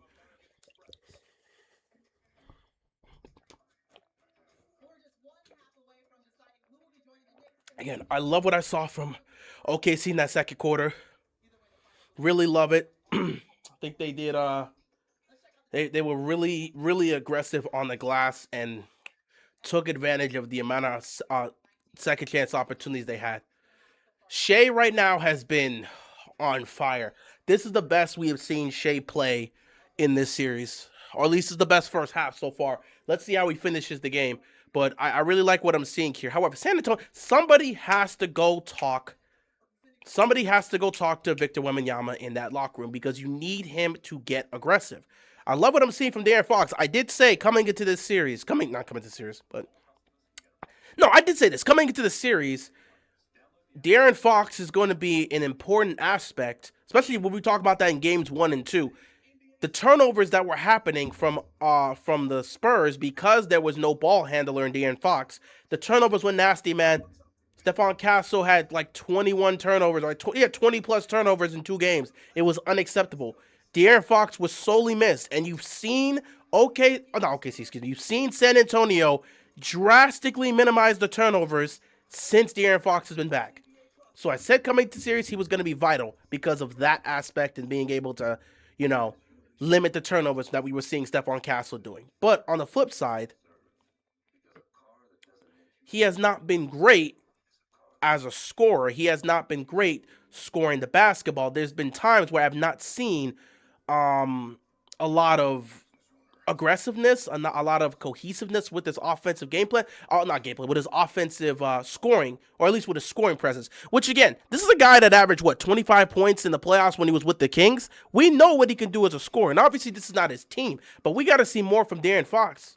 Ooh, shout out to T Nargo with the $10 donation. I appreciate it. Thank you so much. Appreciate the love and support. I'm a Ravens fan, but I've been following you big time. Basketball is my second sport. Stay blessed, bro. I'm going to be at Week 2 Saints game.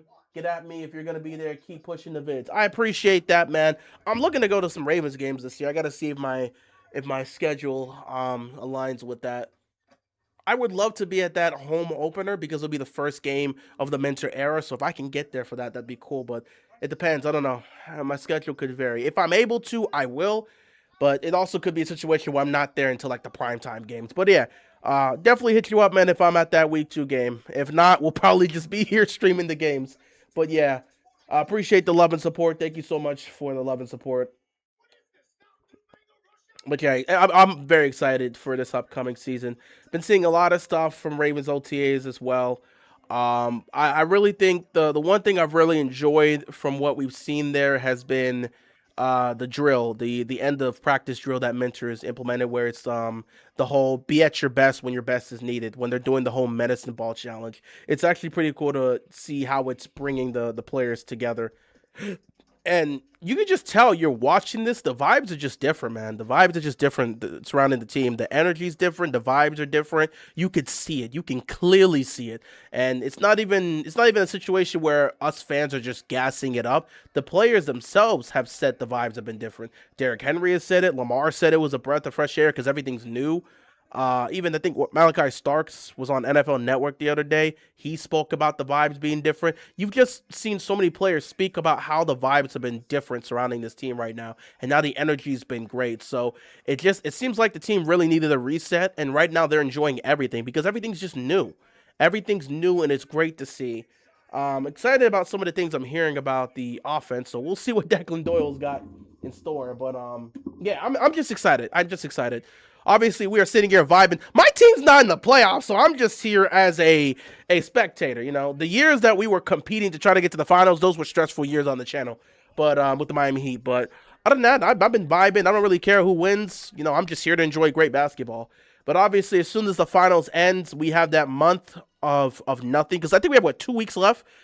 This week, Monday, Tuesday, and Thursday will be the final days of OTA. And then next week, the the 9th through the 11th of June, which I think is Tuesday through Thursday. I think those are what mandatory mini camp. So after these next 2 weeks, they're going to be practicing. After that, everybody's off until the end of July when training camp starts. So once we get to that period where there's nothing going on, it's going to be very dry.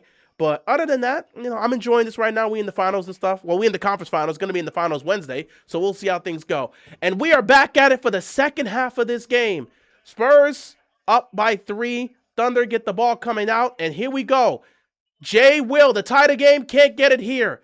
Spurs are going to get the rebound. One thing San Antonio's going to need to do is they're going to have to rebound the basketball. They got heavily out-rebounded in that first half. The second chance points heavily killed them, and it's what allowed the Thunder to get back in the game. De'Aaron Fox pulls up for 3, no good. Again, I love the adjustments I'm seeing defensively from OKC. They're really frustrating San Antonio right now. And again, I will say it, Wemby has got to get aggressive in looking for his shots. Let's see if SGA's still feeling it. They're going to look to trap him a little bit more, but let's see if he's feeling it. Caruso, got to get something from you, buddy. Got a good look off the glass. Can't get it. Wemby's going to get the rebound. And he's going to push it. Here comes Vassell. Vassell gets it to Castle. Castle got a little space here. They're going to leave him open, but he's going to push the ball to Vassell. Vassell, step back, gets the shot. 58-53. Vassell has been playing well. Both teams have been playing well. I'm nitpicking a couple things, but a game this close in the game 7, you got to nitpick. Because both teams have been playing that well and has been that close, you got to nitpick. Again, I'm looking for Chet to establish himself here. He's got to do something. Here comes Jay Will. Nearly loses the ball. Gets it to Caruso. Caruso back to Jay Will. Jay Will, hook shot, goes in. Nice shot there by Jay Will. Again, everybody showing up for OKC. I love what I'm seeing here. But again, I got to look at Chet to be more aggressive. Somebody's going to have to help. The role players are going to do as much as they can, but somebody's going to have to be there to help out. Wemby! With the slam. That's what I'm looking for. Wembanyama's got to be aggressive in this second half. You got to be aggressive and look for your shots. 12 points here for Wembanyama. Got to be more aggressive here. SGA gets to the basket and gets blocked by Wembanyama. Ball is out of bounds. I don't think there was a foul that was called.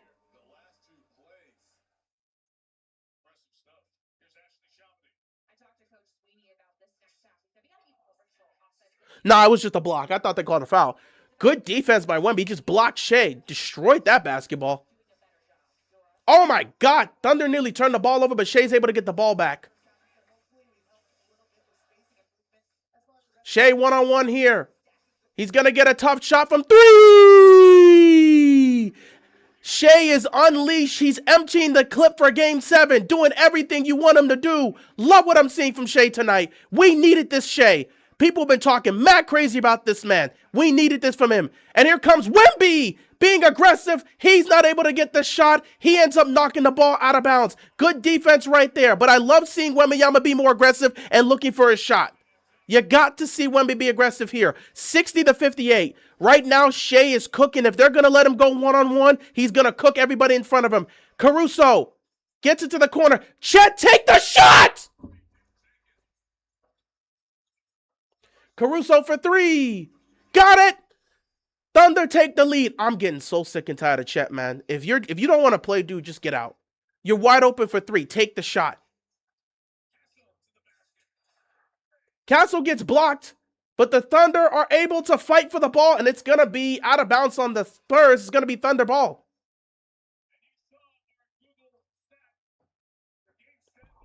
And very excited for the football season. Yep. Same here. Going to be doing some streams coming up soon. We'll be talking about this team. Haven't really spoken much about the Ravens throughout this time, obviously. But we're going to be back at it, especially as the playoffs wind down. We get to the finals, and you're going to have a whole month period of nothing going on, so we'll get into that.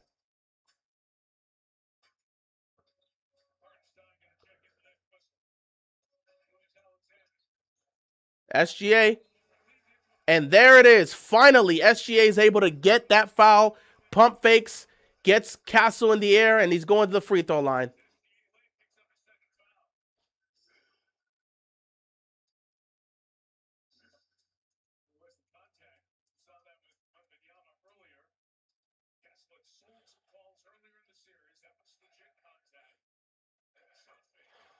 Shea is locked in right now. This is a legacy game for him, man. The way people been talking about Shea has been crazy. And again, I understand the frustration. A guy as great as this should not be foul baiting to the extent. Foul baiting, selling calls, falling on the floor everywhere. I understand. Look at what he's done today. He's done none of that. You haven't really seen a lot of moments where he's been foul baiting. You haven't been seeing him fall all over the floor. Like, we know what Shea's capable of. He just play like this. This is the if he just plays like this, I don't think anybody's gonna have a problem with Shea. But it's just the way he's trying to sell these calls and everybody locking into that. It's just not something anybody wants to see. San Antonio immediately responds with the 3 to tie the game. Like I said, it's going to be that type of game. Nice 3 by Champagny. But yeah, Shea doesn't need to do those things because we know what he is as a scorer.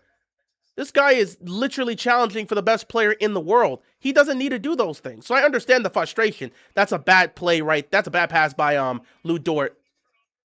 And De'Aaron Fox turns the ball over there, and now it's going to be a jump ball.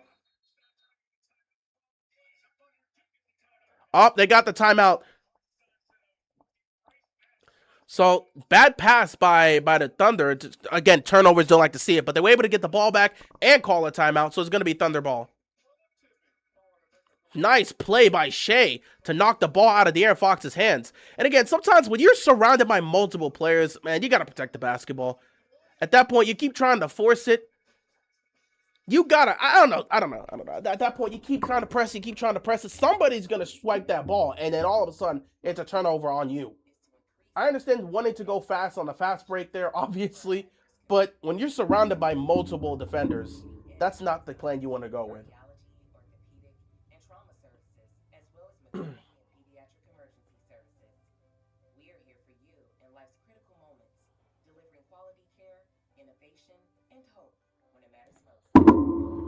Great game so far. But yeah, I'm really excited. It's gonna be different. I'm not gonna lie to you guys. It's gonna be different this year on the channel when it comes to the Ravens season. It's gonna be different. I can't lie to you.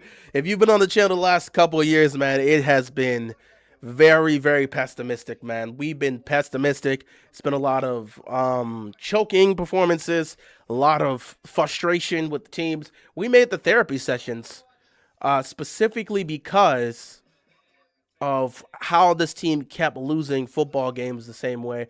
I don't know if we're going to do the therapy session this year because a big part of what caused the therapy sessions to start was because of the same old story with the team and how they kept choking games over and over again. They kept losing games the same way. They kept making the same mistakes. Like, they weren't growing, they weren't improving, they weren't changing. It was the same nonsense year in and year out. So the therapy sessions literally started because of that. Wait, I thought you were done after the Steelers lost last year.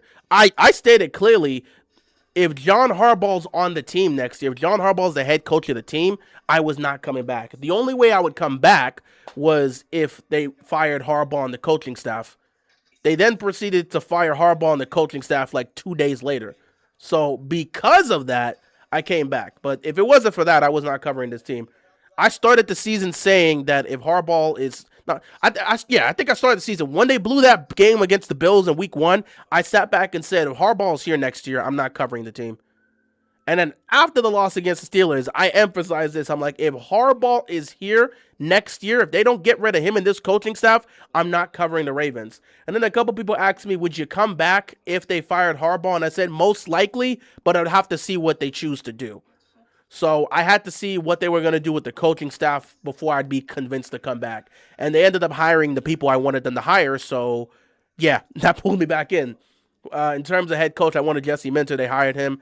From a defensive coordinator standpoint, to have some sort of defensive leader here, I wanted... what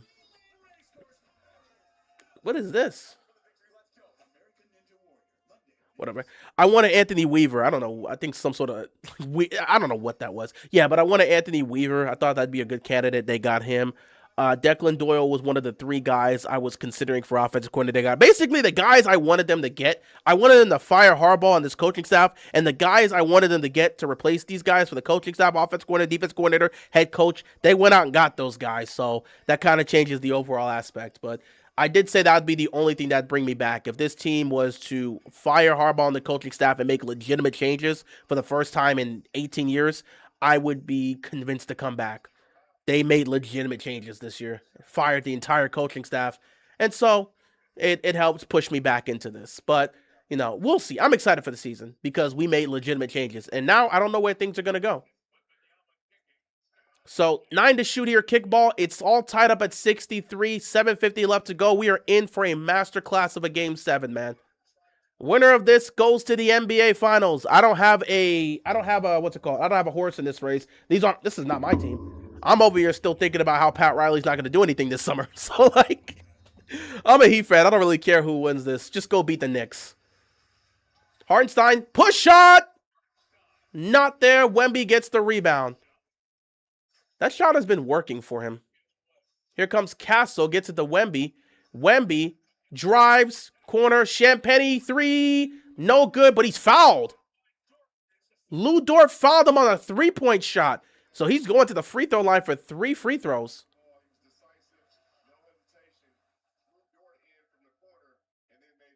Wow. Haven't had a lot of fouls from the 3-point line because usually, yeah, he was in his landing space. That's a tough one.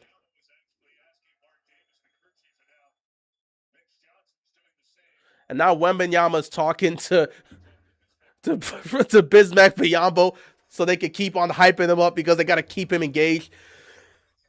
First free throw is good. You need that veteran presence.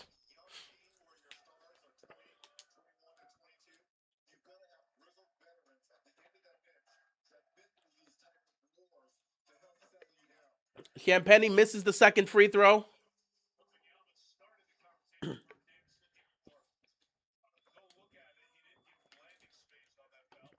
But yeah, thanks to the Ravens making changes, I'm back. Other than that, we were not coming back. If they didn't fire Harbaugh, if he was still on the team, we were not coming back. We were ready to shut things down. Champagnie makes the third free throw, so he makes 2 of 3. Spurs up 65-63, and I expect that to be a consistent aspect here for the rest of the game. I think both sides are going to continue this going. Whoa! Offensive foul on McCain?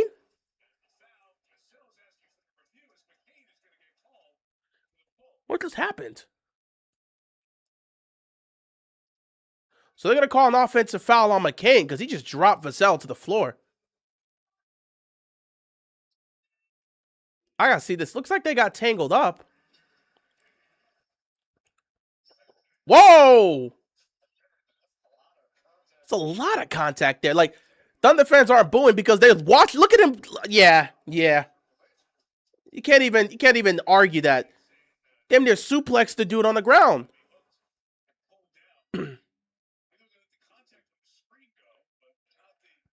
That was a weird one. Spurs basketball here. Offensive foul on McCain. Champagnie for 3. He puts it in. And Champagnie's been a great shooter for them, man. 68-63, 7-11 left to go in the third. Oh, close. Very close. Here comes Shea. Shea in his 5. He can't miss. This is a legacy game for Shea, and I love that he's responding. Too many people been talking trash about this dude.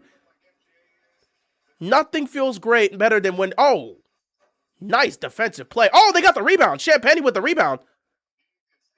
And now you get it to Wemby. Wemby being guarded by Hartenstein. 8 to shoot. Wemby's going to have to get it out. 5 to shoot. They got to put it up now. Harper. Tough shot, and he hits it over Caruso. Ooh, tough shot right there. 70-65. But yeah, nothing is better than when people have been talking trash about a great player and a great player responds. How did they miss that? Caruso just missed the layup. Hartenstein missed the putback. What happened? And now Champagnie open for 3. Timeout. OKC timeout. OKC's got to call timeout. What just happened? A defensive collapse happened, which led Caruso to a wide open layup. He just missed it. He missed it at the rim. Hartenstein missed the putback. And now all of a sudden, it's 73-65. What just happened? What? I'm sorry, I hit the mic. What just happened? What just happened? Yo, that was nasty. That was nasty. I ain't gonna lie, that was nasty. Cannot believe they missed that, man. Spurs going on a run here. Up 73-65. Good response. And Champagny is hitting all his threes today.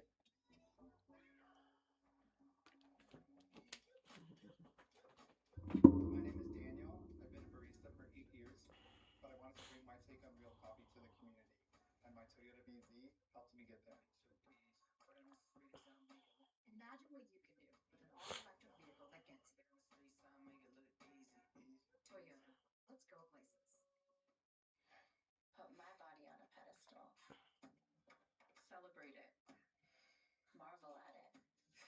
Glorify it. Its power. Its strength. Give my body your full attention. Ah, man. Oh yeah, I should probably say this week. Let's try to. We got OTAs continuing on this week. I should definitely do a stream. I should definitely do a stream this week to talk Ravens. I'm not gonna talk it here. And the NBA finals don't start till Wednesday, so I gotta pick either Monday or Tuesday. One of those days we'll do a Ravens stream to kind of discuss a lot of stuff that's been happening. Um, OTAs have been great so far. Love what I've been hearing coming out of there. I love how a lot of people are involved. There have been some conversations, though. Again, these are voluntary workouts right now. Mandatory minicamp doesn't happen until next week. The 9th through 11th is when it's meant. Actually, let me check that to make sure. I need to make sure I got the right dates. And the reason I'm saying that is because there's two specific players that are not there, which we'll have a discussion about that when I do the stream either Monday and Tuesday. So let me see something here. Yeah, mandatory minicamp doesn't start until the 9th through the 11th. So that's next Tuesday through Thursday. And the reason why that's being brought up is so far through 2 weeks, we haven't seen much of, if at all. I don't really know. I haven't kept up with, the attendance aspect fully, but we haven't seen much of, if at all, of two individuals, which the way the Ravens flock operates, anytime you have something like this happening, even though these are voluntary, there have been two players that haven't really shown up there, and we'll discuss those two players because all of a sudden conversations are being made about these guys potentially being traded or released, which I don't buy that. But hey, I'm interested in hearing where you're getting your reasoning from in that situation. But we'll talk about those two players next week. It's very possible one, if not both, are in next week, but we'll see.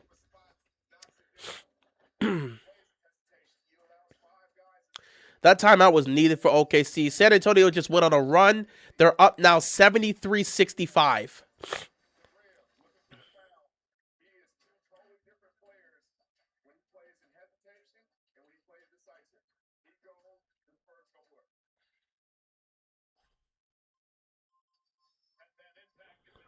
work. The Vikings hired a new general manager today. I saw that report a little bit earlier. They hired a new GM. Good for them, I guess.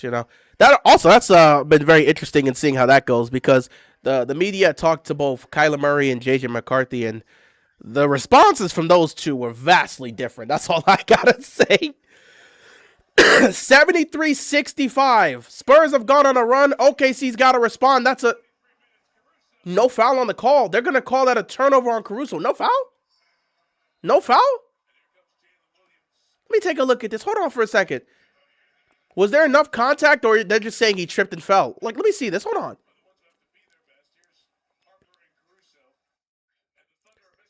There's a lot of contact from both sides, so I understand why it's a no call. Genuinely, how do you feel about my Thunder? Everybody hates on us, but I'm just happy we finally got a championship after being mid for year after year, the whole Katie and Westbrook era. Again, the Thunder are a great team. And they're going to call a foul on Jay Will. The Thunder, again, I came into the year picking the Thunder to win the championship. I said if they got to the finals, they're going to win the championship. If they win Game 7 tonight, I fully expect them to repeat as champions. I said until you dethrone them, this is the new team to beat because they're a young team with a lot of great players. I have a lot of respect for this team. Got a lot of offensive foul now on the Spurs. So, again, I like the Thunder. I love what they've been doing. I think it's the conversation surrounding the Thunder has been very frustrating to see from both sides. I understand where both sides are coming from, but it's been very frustrating to discuss this because I feel like people are, on one hand, I've seen it. I've actively seen the foul baiting, the looking for calls, falling on the floor, trying to get this. I've seen the Thunder do this consistently. I've seen them look for calls. I've seen them foul bait. I've seen it even with SGA, and I've seen it to a point where it's frustrated me. Now, they're not doing anything that's different. Wemby's going to pop up for three and hits it. Wemby hits the three, 76-65. So I've seen these things. I know what's happening. I've seen them. And it's frustrated me to see that because I know how great of a team these guys are. I know how great of a player Shea is, a guy that's literally competing to be the best player in basketball. I know how great this Thunder team is. I believe fully they have been the best team in basketball. They've been the best team in the postseason. And if they can win tonight, they will fully prove that and they will showcase it in the NBA Finals. But they've got to come back here and win it. I have loved what I've seen from the Thunder this season, and it's been frustrating to watch them decide to foul bait. A team this good should not be relying on the foul baiting and the falling on the floor to sell calls. They don't need that. They've been that great that they don't need that. And I understand they're not the only team that does it, and SGA is not the only player that does it. They don't need that. I understand it, but it is frustrating to see that. On the flip side, I think the hate that the Thunder are getting has been heavily overblown because a lot of people are doing a bit too much. I understand it's been frustrating to see it, but a lot of people have been doing a bit too much with how they're going at this team for the foul baiting stuff because we've seen other teams do it. We've seen other players do it. The Spurs, I'm not Spurs, the Thunder are not the only team that have done this before. So I understand the frustration in that aspect. And they're really getting on Shea. So I understand the frustration. I don't want to see that. I don't want to see arguably the best player in basketball flopping around like a fish and falling on the floor at the simplest of contacts. I don't want to see that because it takes away from the game. And we know he's far greater of a player to be able to have to rely on that. So I know that. I understand that. It's frustrating to see. But the way people are overblowing it as if we've never seen this before, and the amount of hate that they're getting, and how it's overblown, as if they're just, it's gotten to the point where people just believe that Thunder can't win basketball games without the refs' help. It's gotten to the point where people just think they actually can't play well without the refs' assistance. Every time they win the game is because of the refs, and every time they lose, the refs did a good job. I hate that it's gotten to that point. I think the discourse of the discussion about how OKC has been flopping or foul baiting, it's overblown. They should be called out for it. But it's gotten to a point where nobody takes this team serious anymore when they win because they just assume the refs gifted it to them. And then when they lose, the refs did their job. And then on the flip side, when it comes to defense, what really started pissing people off was how the Thunder were able to play defense against Jokic in that playoff series last year, and they got away with a lot of physicality, yet people tried to play that same way against the Thunder, and they were getting called fouls for it. Those were things that ultimately pissed them off, and because of things like that, it started this discourse. So I understand the frustrations. I have my problems with it as well, but I think the discourse has gotten to the point where people just believe the Thunder are not a good team if they're not getting the whistle. They believe Shea's not a great player if he's not getting to the free throw line. And that's where it becomes problematic for me. That's where it goes too far. So, yeah, I like the Thunder. I picked the Thunder to win the championship coming into this season. I said they were going to be the team to beat. If they get back to the finals, they're going to win the championship. Someone in the Western Conference needs to show up and show me why they can win over this team. And obviously the Spurs have been that team that have showcased it. And if they can hold on here, they'll advance to the NBA Finals. But this is the team I picked to win the championship. However, in this series, because of how the Spurs have played, I've looked at this and say, this is the team that could potentially beat the Thunder in a 7-game series. So we'll see what happens tonight. I picked the Spurs to win in 7 because of how the match has been in the regular season and how the Spurs have played in the playoffs. And we'll see what happens overall tonight. But again, I like the Spurs here tonight. But if the Thunder go on to win, I'm not going to sit here and be mad at it. I will fully believe they're going to go out there and they're going to beat the Knicks in 5 or 6. I believe whoever wins this game tonight is going to win the championship. But that's just how it is. Hey, Real, wish I could join, but I'm at work. Hey, man, it's all good, man. Get your money. Get your money. Do what you got to do, man. Handle your business. It's all good, man. It's all good. It's all good. We still watching the game, man. It's all good, man. But I appreciate you still trying to stop by, even though you're at work. But, hey, man, do your thing. Do your thing. Keldon Johnson gets 1 of 2. It's a 10-point lead with 4 minutes left to go. OKC once again has more work to do. And, yeah. 3:50 left to go here in the third quarter. Shea, once again, he got fouled this time. Let me see. Because these are one of the things they talk about. He fell to the floor, and I think Wemby got him. Here. I need to see the replay. They're gonna call foul on Wembanyama, and Shea's gonna go to the free throw line. That's Wemby's third foul of the game here, and Shea's gonna go to the free throw line. I would love to see a replay here.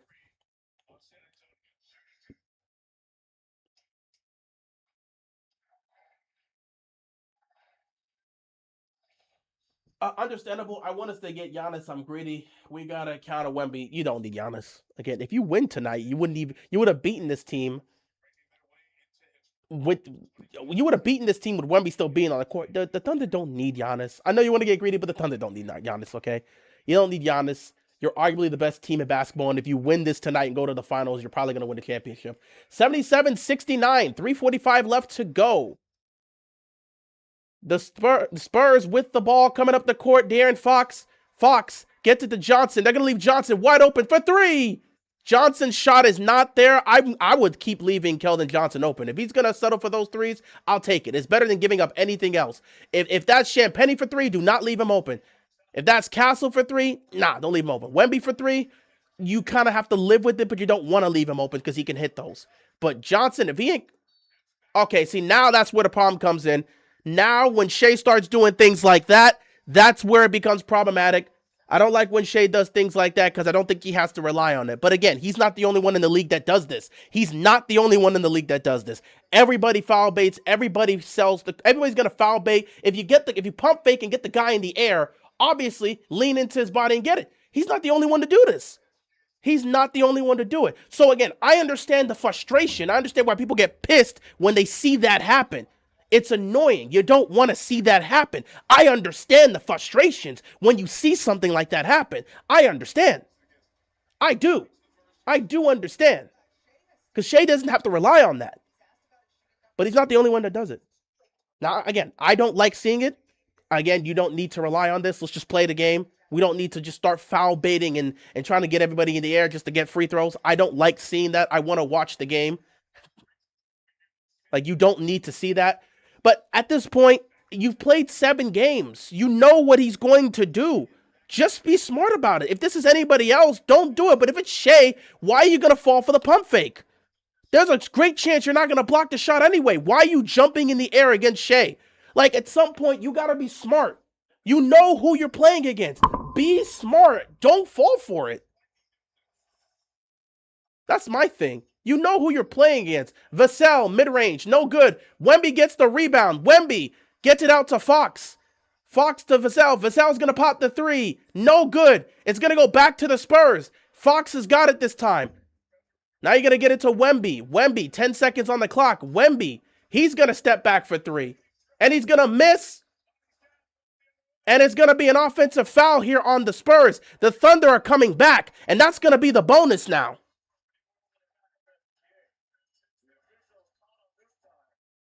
So now that's going to be free throws for OKC because both teams are in the bonus now.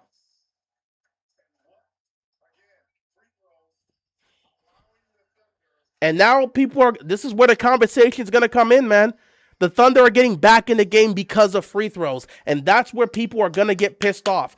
The Thunder were down by double digits, and they're getting back into the game because of free throws. And that's where it becomes so tough because, again, they're not the only team doing this. But then you watch this happen, and as a fan watching it happen, it's annoying. They're getting back into the game, not because they're shooting well, not because that they're making the plays, but because they just continue to shoot free throws. They're getting the calls, they're foul baiting, they're shooting free throws. That can be frustrating to watch as a fan. That's why I understand both perspectives. It's not fun watching the game as a basketball fan and all they're doing is shooting free throws because the ref keeps blowing the whistle. And now a team that was down by 10 is now down by 3 because they just shot 7 free throws.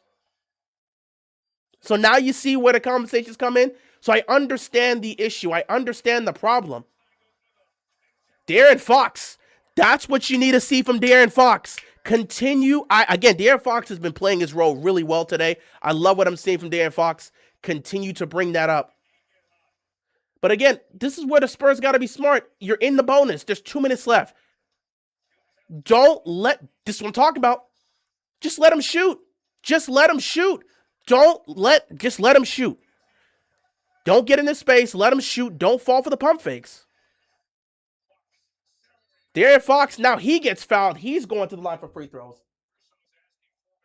So yeah, I hate flopping. I hate flopping. I hate foul baiting. I hate to see that, but I'm not going to pretend OKC's the only team that does it. Guess what? There's a team in the NBA Finals right now that does it in the New York Knicks. Their best player, Jalen Brunson, does it. Guess what? In Philadelphia, you got a guy in Embiid that does it. There's plenty of people that flop. Some of the best players in this game, they all flop. If you can sell a call and get free throws, why not? So the Spurs we're gonna get free throws out of this, but the Thunder are gonna challenge the call. Um, Caruso saying he stripped the ball, he didn't foul him. We'll have to see how this is gonna go. But 79-74 right now could potentially be free throws.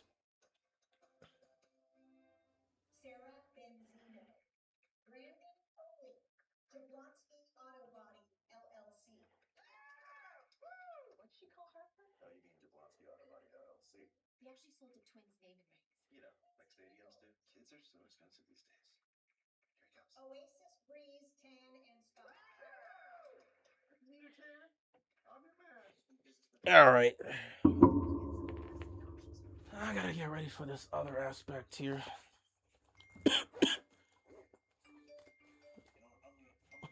Refs, every flopper sucks. That's what ref stands for. That's funny. I am hoping the Spurs win the NBA Finals. They got to get to the Finals before we could talk about them winning the Finals. Got to win tonight. So the Spurs, the Thunder chose to challenge a call, which would have given.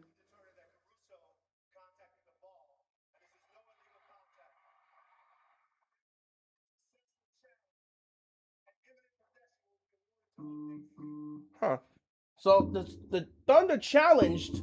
He got the ball and knocked it out of bounds, so it's gonna be Thunder ball.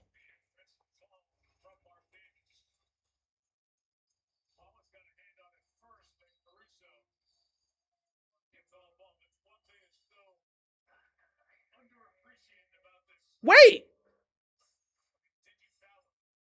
did that go off a shade though? Hold on, you gotta take a look at that though. Hold up, wait, but they called the. I don't think the ball went out of bounds. I think they called the foul and the ball didn't go out of bounds. So yeah, I think they were just awarded to the Thunder because the ball didn't come out of bounds. Anyway, 79-74, 156 left to go. Thunder have the ball now. SGA misses the shot, and the Spurs get the rebound. So Wemby now has the ball. He's going to drive. Wemby spins, gets it out. They're going to get it to Castle. Open for three. Castle, no good. Rebound goes to Chet. Both teams exchanging misses right now. Under 90 seconds here in the third quarter. Wallace trying to get to the basket here, looking for somebody. He's going to get it to J. Will. J. Will to Lou Dort. Lou Dort back to Shea. Again, you just got to be smart here. Don't jump. Don't jump. J. Will. Oh! That's a lovely three. 2-point game. Spurs are going to call a timeout with 106 left to go in the third quarter. They got 5 timeouts? They should start burning them because, OKC's got 2 timeouts left. San Antonio's got 5. They got 4 now. Might as well start using these timeouts. 2-point game, 106 left to go in the third. Shed has 4 points and 4 rebounds. Yeah, I don't know what to say about him, man. I sat back and said he has to play a role in this game tonight if they're gonna win. If the Spurs beat the Thunder, I'm looking at Chet and blaming him because he's done nothing the entire series, and I'm really disappointed in him. I'm honestly I'm looking at him sideways because I'm so disgusted with how he's performed tonight. I'm disgusted in how he's performed overall in this series. It's just to just fold like that, to just man, it's just bad. It's just bad. It's just bad. 2-point game here though.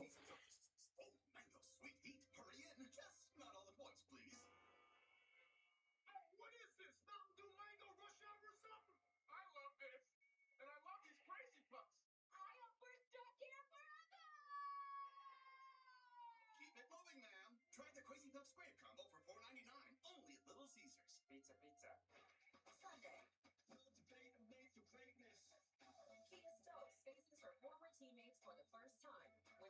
charts the Aces, 5 boundaries.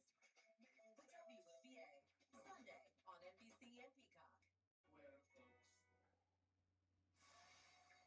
not a long history here in Oklahoma City, but some of the players who are a part of that first run, Steven Adams here, and who played in the league for over a decade. Hey, Steven Adams at the game. Did not realize that. 2-point game with a minute left to go. Both teams, again, are in the bonus. Which, again, if both teams are in the bonus, advantage goes OKC because we know they're going to be looking to get those calls. Which, again, it's a tactic that both teams are going to use. Man, y'all do not need Giannis. Vassell for 3. Misses it. But the Spurs have been getting some rebounds here. I ain't going to lie. Wemby gets fouled now, so he's going to the free throw line. Yaywol got called for the foul, so now Wemby gets to shoot free throws with 48 seconds left to go in this game. Excuse me, let's go in the third quarter. It's not 48 seconds left to go in the game. It'd be a entirely different conversation if that was the case. Everyone would be fully locked in if it was 48 seconds left to go in this game. We still got a whole fourth quarter left to play. So Wemby's going to shoot free throws here. Wemby makes the first free throw. You know, it's really nice to see another big man that can shoot free throws, which, I mean, of course, or another 7-footer. Say, not, he doesn't have to be a big man, but like another 7-footer that can shoot like this.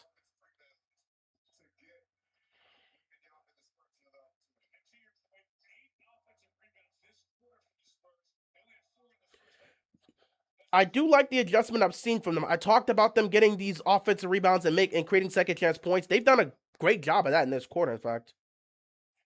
Wemby misses the second one. So it's a 3-point game here.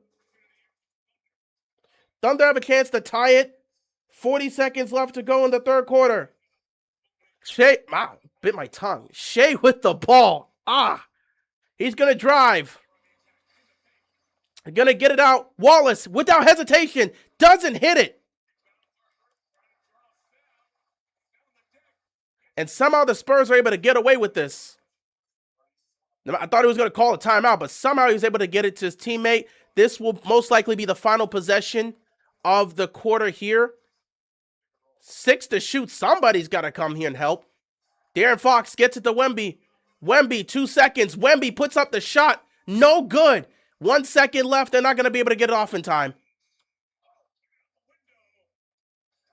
So the third quarter is going to end. The Spurs are up 80 to 77. They went into halftime with a 3-point lead. They end the third quarter here with a 3-point lead. And we are heading to the fourth quarter. This is the most important fourth quarter of the season. Oh my God. 12 minutes left to decide who's going to the NBA Finals. It's been a back and forth affair. Ain't no way.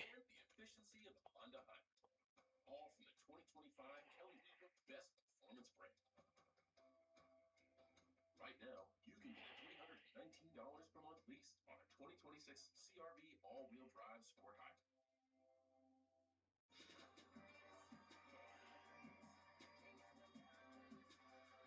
I'm a star of your team. Check out my game day drift. It's custom. Forget the game. You're watching me. Who loves you? That was incredibly close to being gone. Yeah, I don't see this man getting that.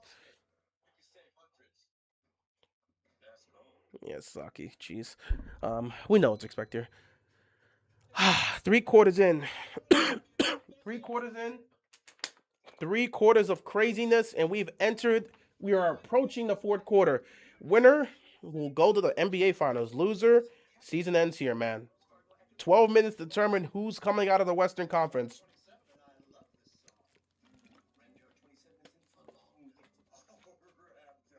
Active Cash credit card from Wells Fargo. Terms apply. Oh, man. I'm excited. This game has lived up to the hype. I am excited. He ain't getting them. Just walk him. Sasaki, just walk him. You ain't getting them. Just walk him, dude. I'm not expecting... I got 0 expectations in terms of you somehow getting out Swarber. You're going to have to get him to chase, which he's probably not going to do. Just walk him. He chased. Oh my God, he chased. Why did he chase there? He would have been walking the first.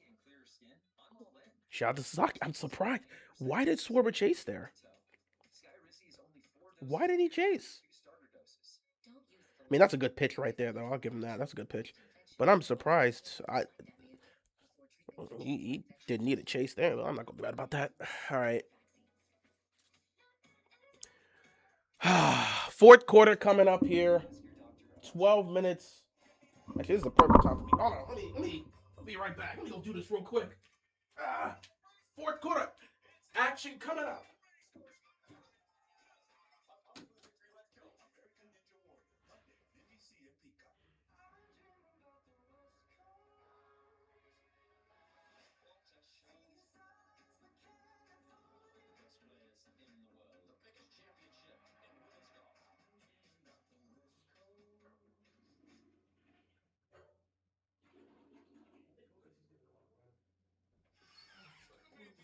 Better, but Spurs got it, man. I think OKC lost it. All right, here we go. Fourth quarter action here in OKC. 12 minutes left to determine who's winning the Western Conference. Spurs up by 3 to start the fourth quarter. And here we go. Wemby in to start the fourth. Obviously, he's playing all 12 minutes. I just think that's probably going to be the case. They might try to give him a minute. Who knows? Wemby being aggressive. Wemby puts up the shot. No good, but he's going to get fouled. They're going to call a foul on Chet.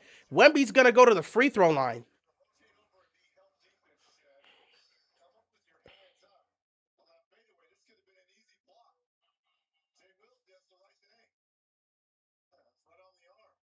That's a clear foul by Chet. Why didn't he jump?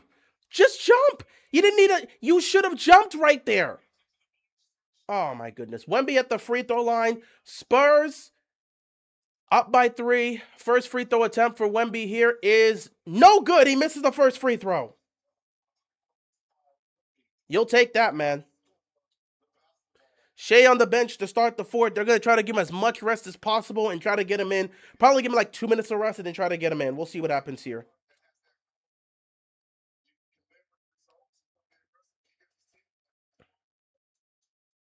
Second free throw is good by Wemby. Wemby goes 1 of 2 at the free throw line here. 81-77. No Shea in the game right now makes me very nervous because of how these guys have played. I'm looking at Chet to freaking do something. Hey, McCain's been doing something. That's a nice shot. Jared McCain has been perfect for them tonight. Oh, my God. If nobody else is going to support them, you can trust in Jared McCain, man. 12 points, 5 and 9 from the field. He's been doing his job tonight. 81-79. Really love what I'm seeing from him. The ball is in the hands of De'Aaron Fox. They're trying to get some sort of switch to get it to Wemby here. They're going to go with a quick look. Johnson for 3. He hits it. Keldon Johnson has not been shooting well from the field today. He's been missing his threes, but he makes an important one here. Caruso's got a little space, but he's gonna move the ball out. Wallace, without hesitation, right back at OKC for the 3. Back to a 2-point game. Like I said, you got to shoot without hesitation, man. You cannot be hesitant. It's game 7. It's the fourth quarter. Shoot with confidence. Here comes Champagnie. He's shooting with confidence, but he doesn't get it. OKC can't get the rebound there. San Antonio gets it back. Another 3, and it's good. Keldon Johnson, back-to-back 3s. 87-82. You got to shoot with confidence here. Here we go. OKC with the ball. They're trying to get Shea in this game. Chet being guarded by Wemby. But don't run away from the matchup. Take it. Go. Go. And Chet falls on the floor. He gets it back to a teammate, but he falls on the floor. McCain, that's an air ball. Oh my God. Chet, I'm trying to be so patient with this dude. Chet, at some point you gotta do something. At some point you've got to do something. Like, Shea's back in the game. It's gonna come down to him. If Chet's not going to do anything, McCain's going to help out. It's going to come down to Shea, man. And I'm not going to lie. I don't care what anybody wants to say about Shea in the free throws. I don't care what you got to say. He's getting no help from Chet. He's getting no help. Wemby Fouled again, and he's going to the free throw line.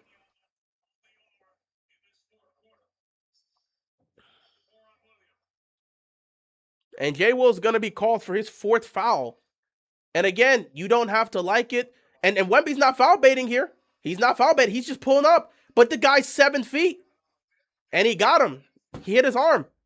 It's one of those things where it's like he's 7 foot. How are you supposed to guard him? But he hit his hand. He hit his hand. It's not like it's a foul. Wemby hits the first free throw. Keldon Johnson hitting 2 threes in big moments right now for the Spurs. Once again, OKC finds themselves in a little bit of a pickle here. But again, game's still close. Plenty of time left. And Keldon Johnson has hit some crazy threes. Back-to-back 3 for Johnson. And now you get free throws here from Wemby. He hits both. It's 89-82. Still plenty of time left. Just under 10 minutes left to go in this game. Wembanyama with 19 points has not shot well, but you got to see Wemby take some aggression here. Caruso went to the basket and got fouled. He tried to get a monstrous dunk and couldn't get it.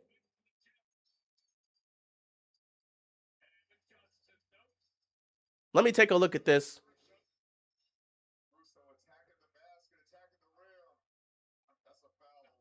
Yeah, that's a foul, Wemby. That's a foul. Wemby was going for the ball. That's a foul, man. Now, Caruso missed the dunk, but that's a foul. That's Wemby's 4th foul, but you're in the 4th quarter now, so getting your 4th foul in the 4th quarter is fine. Caruso just missed that first free throw badly.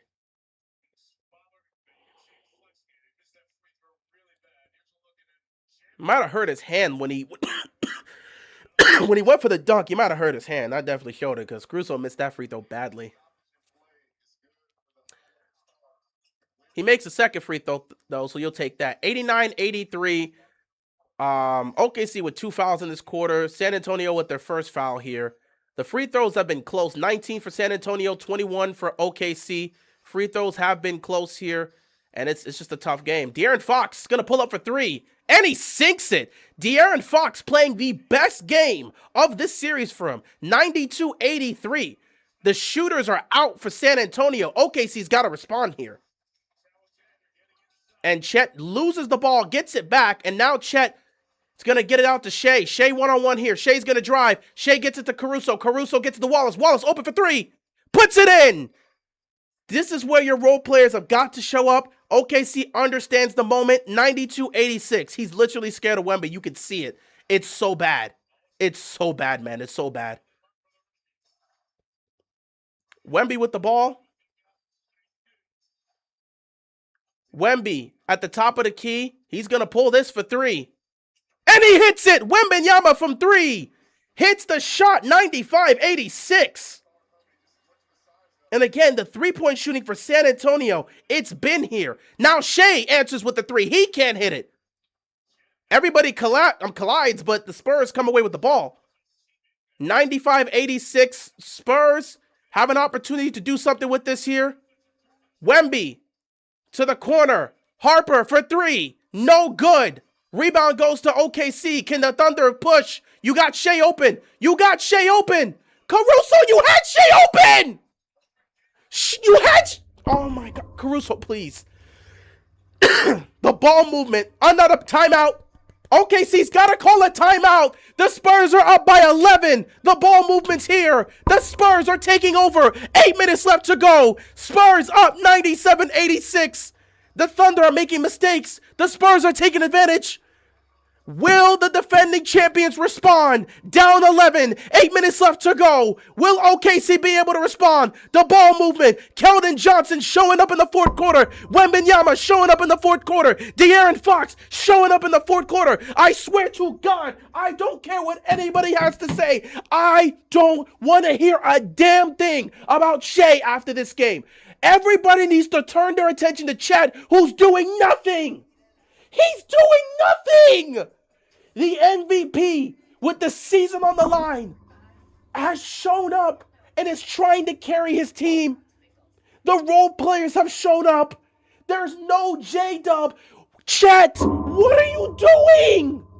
Are you going to sit there and continue to be scared of this man?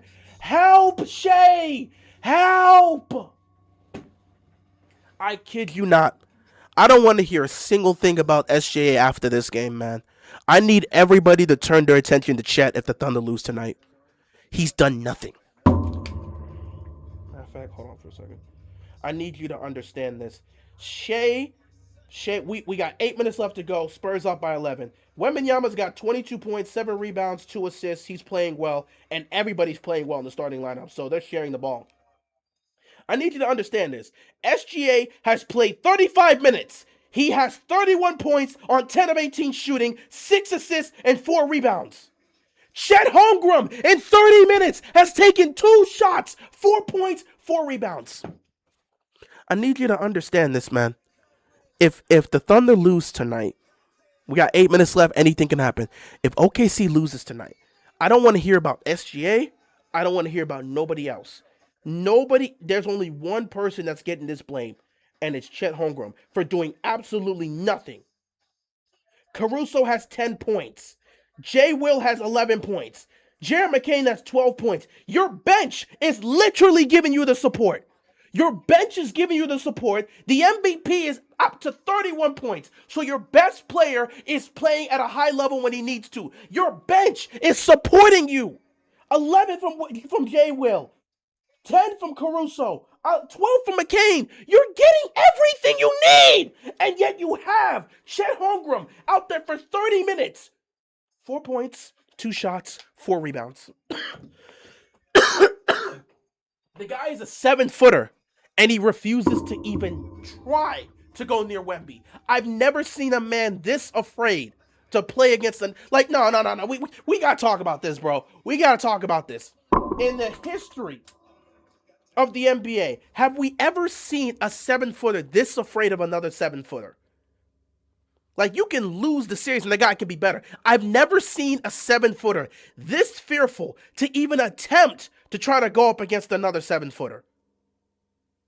You're 7 foot for nothing. You're so afraid. You're not even making. I can't believe this, man. This. Oh my God. I'm watching Shea get blitzed. He's getting doubled now. He's doing everything he can to help this team. Your bench players, everybody showing up. And in a game where you're missing J-Dub, you expect Chet to do something. 30 minutes, 4 points, 2 shots, 4 rebounds. Does he care? Are you that afraid of Wemby? They've taken Chet out the game. You have no choice but to take him out. Hartenstein gets the shot. He gets the dunk and one. They took Chet out the game. I think that's a good idea. And one situation here, OKC. Wemby was way too up there. There's no chance he was going to get that one. Are they going to call that on Wemby? That's 5 on Wemby. Now, if you're San Antonio, I think you got to go sit Wemby for 4 minutes. Not for 4 minutes, for a few minutes. He makes the end one. It's 89 to 97. I'm not going to lie. If Wemby fouls out here, you're going to be in serious trouble. I think you got to take Wemby out the game. I think you got to take him out the game. He's got 5 fouls. You've got to take him out the game. It's way too concerning. De'Aaron Fox for 3, and now OKC's got a chance to go on a run. And now if I'm OKC, I'm targeting Wemby. I'm targeting Wemby. He's got 5 fouls. We get him out the game, we could take this. McCain for 3. That's a bit too short. I think he rushed that shot a little bit. 7:20 left to go. They got to get Wemby out this game, man. Give him 2 minutes of rest. You got to trust these other guys. Wemby's got 5 fouls, man.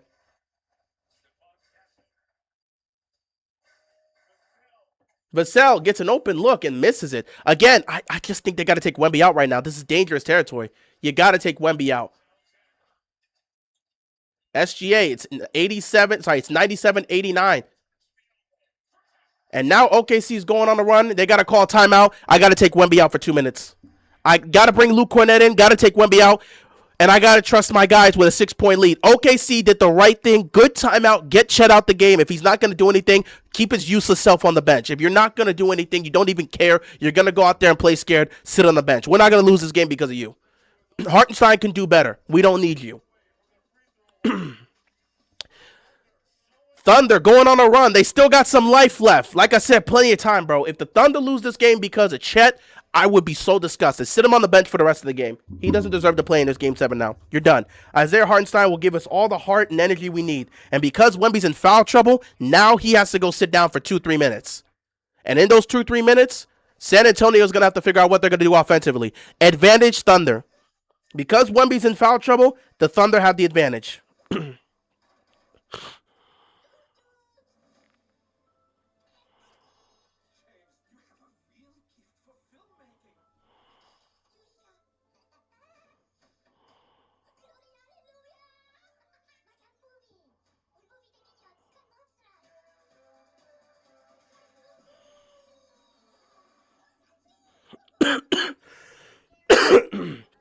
So here's my game plan now, or my focus now. Wemby's gonna have to sit for 2 minutes. You bring in Luke Cornett. You sit him for 2-3 minutes. You got to sit him down 2-3 minutes. How much time's left in the game? Because he's got 5 fouls. 6:48 left to go.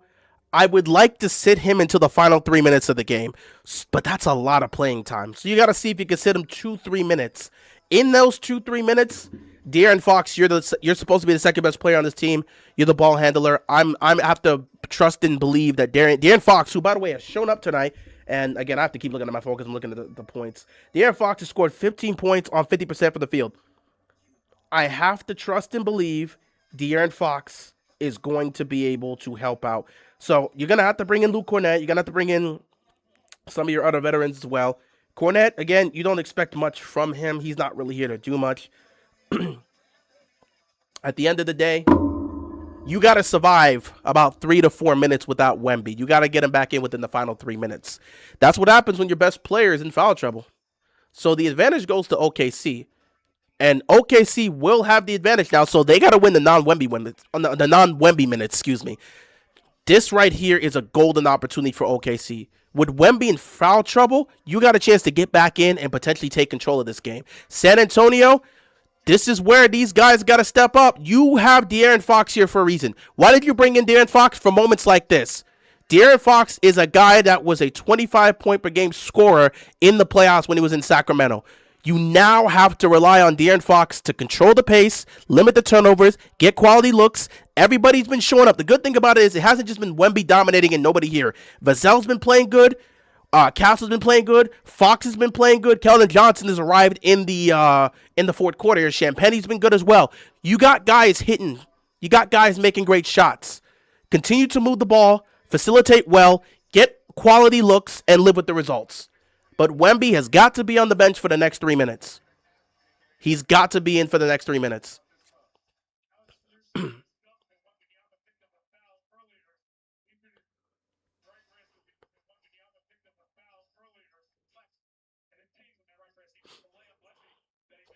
So now you got to play the next 3 to 4 minutes without Wemby because you have to. Where's De'Aaron Fox? Why is De'Aaron Fox not in the game? Oh, boy. Why is De'Aaron Fox not in the game? That's a great defensive play by Cornett, but why is De'Aaron Fox not in the game? Great defensive play by Cornett, but a turnover happens immediately. Where is De'Aaron Fox? Where's De'Aaron Fox, man? You got to get him back in this game. 8 to shoot. Castle, mid-range, puts it in. Nice shot by Castle. Again, the turnovers start happening. This is why I need him in. I need De'Aaron Fox in. The turnovers. No! Why are you bringing Wemby back in? No! He's got 5 fouls. You gotta get more. They gotta get more time.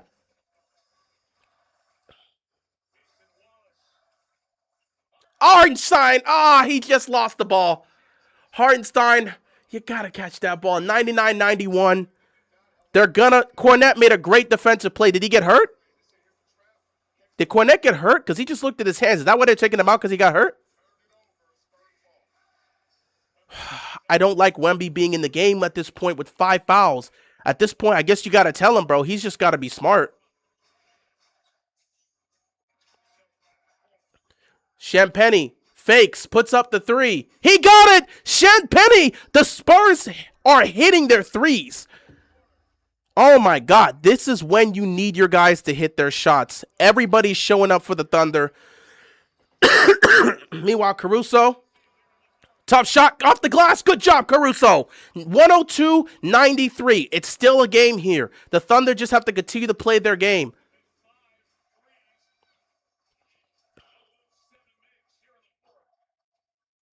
Where this is why you need De'Aaron Fox, man. Where is De'Aaron Fox? 5 minutes left to go in this game. Harper trying to dance on Wallace. Harper pump fakes, loses the ball, and the Thunder get the ball. This is why you need De'Aaron Fox. McCain for three. Oh my God, he missed that. You needed that one. That would have been huge, man. You need that three. 4:35 left to go in this game. Spurs have the advantage. Can they hold on? Can the Thunder come back? Champagny, three. He can't hit it. Oh, Harper got the rebound and put it in. And OKC's going to have to use their final timeout. 104-93. The Spurs are taking over. Oh, my God. The Spurs are taking over. 4:26 left to go, and the Thunder have no timeouts left. It's the worst possible situation you could be in if you're in OKC. Oh, my God. What a the Spurs locked in the second half, man. Everything I said San Antonio needed to do, they did. Everything I said OKC needed to do, they did. Except Chet cost them tonight. If they lose this game, I don't care what anyone has to say. Chet cost them the game. Chet Holmgren. If they lose tonight, it's because of Chet Holmgren. I don't care what no one has to say. And Luke Cornett made an amazing block. But I'm telling you right now, if they lose, Chet Holmgren is the sole reason. He's been garbage in this series. He's been actively afraid. So fearful. So fearful. You can't even face that man.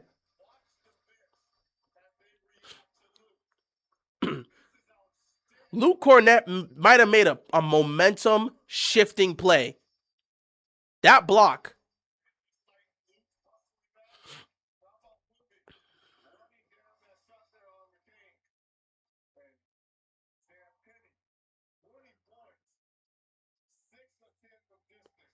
The Spurs are just locked in right now.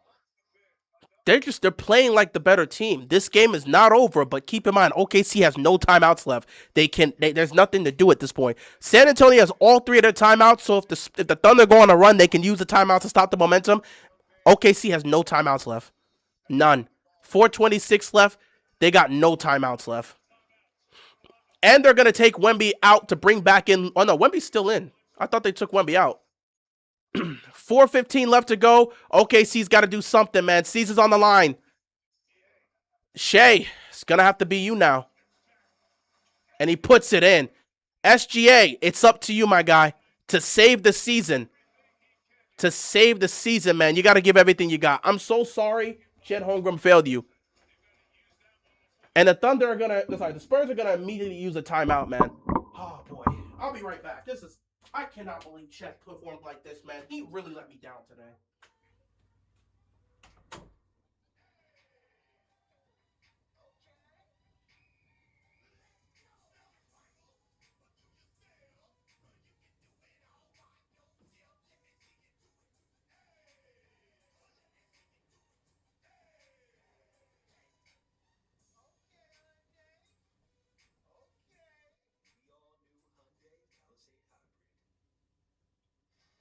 Illuminations, Minions and Monsters, the genius and totally true story about two minions who set out to make a movie and unwittingly unleash monsters onto the world.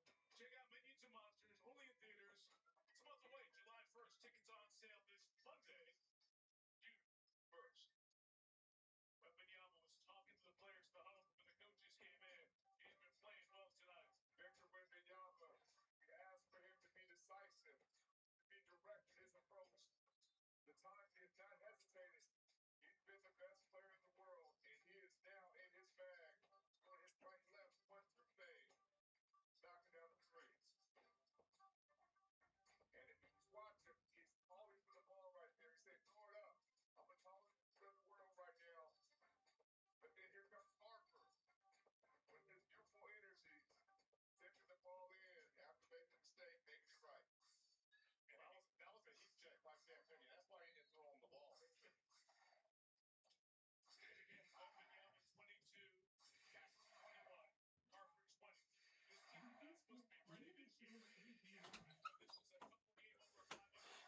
God. Here we go.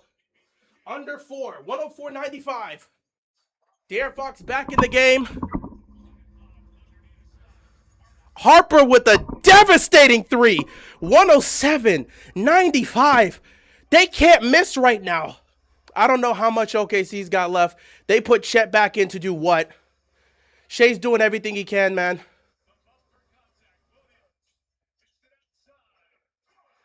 Wallace hits a 3. Dude, the role players are doing everything. Oh, my goodness, man. 107.98. 3:15 left to go. The role players did their jobs tonight, man. I got to look at Chet and blame him if they lose tonight. OKC could slow it down. Slow it down. Get a quality look. You don't got to force anything. OKC's the one that has to go fast. That's a good defensive play. Now you got to get back on defense. Come on, OKC. Pick up the pace. Pick up the pace. You can't slow down. It's under 3 minutes. You got to pick up the pace. Shea, he gets trapped. Now it's one-on-one. De'Aaron Fox guarding Shea. Under 3, man. You got to go. Shea, he's trapped. Help. Caruso, push it out. Nah, you can't go to Chet there. You got to put it up. Oh, boy. Spurs ball, man. It looks like the Spurs are going to take this one, man. 2:31 left. And again, all they got to do is just continue to slow things down, slow the pace down, kill the clock. They're just going to kill the clock. I'm so disappointed in Chet, man. You might have to trade this dude because it's not even just about this series. If this is how he's going to be against Wemby, you're going to have to deal with this man for the next decade. How can you sit there and continue with a guy like this that's so afraid? Holmgren actually made a play. He actually made a play. Oh, my God. You can't waste time, Caruso. You've got to get a look, man. Put it up, Wallace. Got it. 107-101. This game is not over. OKC still alive. 2 minutes left. San Antonio's trying to milk this clock. It's far from over. They still got to make some shots. They're trying to milk the clock, but they got to make some shots. OKC's defense, they need it to be huge here. Fox, 8 to shoot. Wemby with the ball. He's going to get it out. 2 seconds left. Another defensive play. OKC's choking. San Antonio's choking. OKC's got life. 90 seconds left to go. You can't waste time. You've got to get a look. Shea pops the 3. Oh, he missed it. And Holmgren can't keep it in. Oh, my God. They're running out of possessions. 1:23 left. He's done everything he can. Chet, I'm so disgusted with you, dude. If they lose this game because of you, you got to be traded. Oh, my God. 1:23. That's a shot he just forced up. You know, Shea forced it up, man. He's doing everything he can. He's emptying the clip. 1:23 left to go. If San Antonio feels the need to call a timeout, they may call a timeout here. A quick substitution. They're going to bring in Jared McCain. This game is amazing, yes. Take Chet the hell out of the game. He should not touch that floor for the rest of this game. 1:22 left. This is where the defense of OKC has got to be immaculate. Can't make mistakes here. You're getting it to Wemby. 10 to shoot. You get it to De'Aaron Fox. Fox gets it to Vassell. Vassell, you got an open man in Champagny. Champagny, mid-range. No good, but they got the rebound and the putback. That's a killer. And OKC has no timeouts left. 59 seconds. They may have to play the free throw game. Wallace to the basket. Off the glass is good. 53 seconds left. It's a 6-point game. Again, the Spurs, they just have to hold the ball. They don't need to do anything dumb. They can play the free throw game. 46 seconds left. They're going to trap him. Call a timeout. And there it is. San Antonio's going to call a timeout with 42.9 seconds left. They're up by 6. Things are looking grim. OKC cannot call a timeout. They've got no timeouts left. Trade Chet for Giannis. That ain't going to happen. This could be it for OKC, man. And that was a fantastic timeout by coach because they trapped him. They had him. Got to call a timeout there. They had him. They absolutely had him, and he nearly traveled.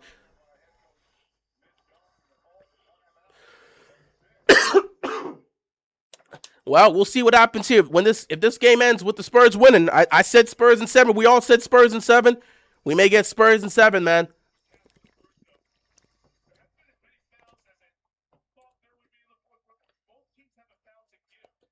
Spurs just need a score, and that's it. That's true. But they also need to be smart here. It's a 6-point game with 42 seconds left. You don't need to turn the ball over. You don't need to force anything.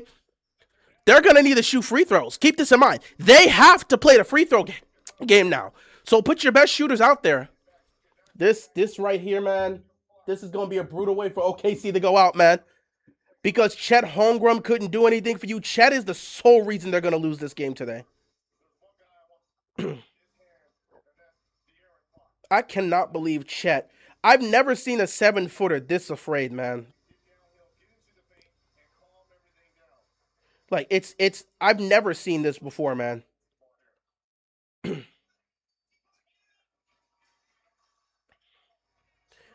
You may have to consider moving off of Chet after something like this because you're going to deal with Wemby and this Spurs team for years to come. They're going to throw it up to Wemby, and it doesn't work. A turnover here. SGA nearly turns it over. They got to get something up. It's 33 seconds. You got to drive. Get something up. He can't hit it. Rebound. It's fighting. 24 seconds. They got to put something up.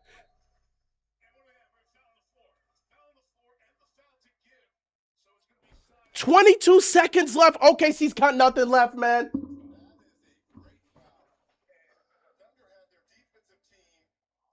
22.3 seconds left, and they're going to play the free throw. They're going to have to play the free throw game. First, they got to get a shot in. Shea had nowhere to go. Wemby was right there. He drove, got it to the corner. Lou Dort, you got to shoot this. And he missed it. Lou Dort, I was like, got to shoot it. You got to make it, and he missed the shot. Lou Dort, it was tough. It was going to be over Wemby, but he had a chance to make the shot. Just couldn't do it. Just could not do it, man. 22.3 seconds left, man. I feel so bad for Shea, man. Biggest pressure on him, and he delivered tonight. And just for Chet, for him to not do anything. Caruso, 3. There's nothing left. 17 seconds left. It's gonna stay with the Thunder. Again, they got to put something up. They got to get something up quickly. If the Spurs get the rebound, it's over. It's a 6-point game, so they're gonna play the free throw game at this point. And keep in mind, OKC has no timeouts left, so even if they play the free throw game, they're still going to have to race up the court. It's going to take a miracle to get this done. 17 seconds away from San Antonio advancing to the NBA Finals for the first time since 2014. You got to put it up! Put it up! Wallace! It's over. 10 seconds left. They didn't foul. They didn't foul. 6, 5, and a dagger with 4 seconds left. It's over. The dagger. The ball's in. 4, 3, 2, 1. The San Antonio Spurs are going to the NBA Finals. Wemby makes the finals in his first season in the postseason. And look at the emotion of Wemby. He's crying. The Spurs, for year 1 of Wemby in the playoffs, and he's going to the finals. The Spurs win it in 7. Year 1 of Wemby in the NBA Finals, and they get it done. And he's in tears. I cannot believe this. I picked the Spurs to win in 7, so I'm so happy for him. I feel so bad for Shea, but year 1 of Wemby in the playoff, it's his era. The Wemby, it's officially the Wemby, man. It's over, bro.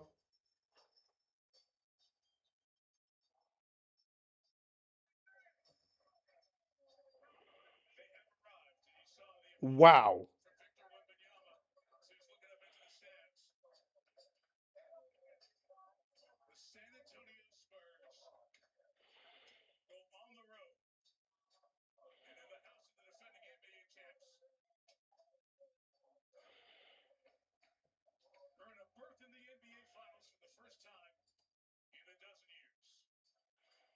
And Michael, I'm absolutely loving the emotion here by Wemby.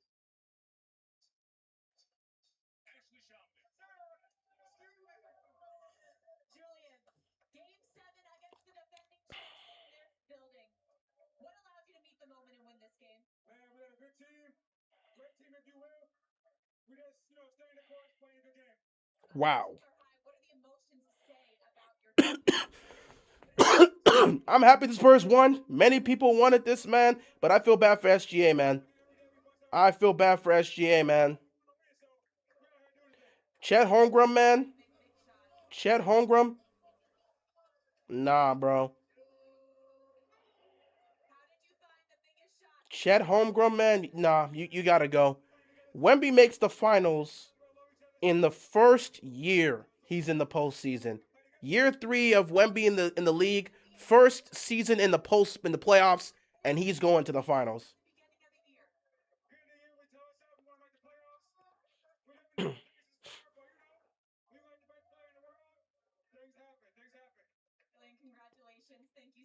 Oh boy.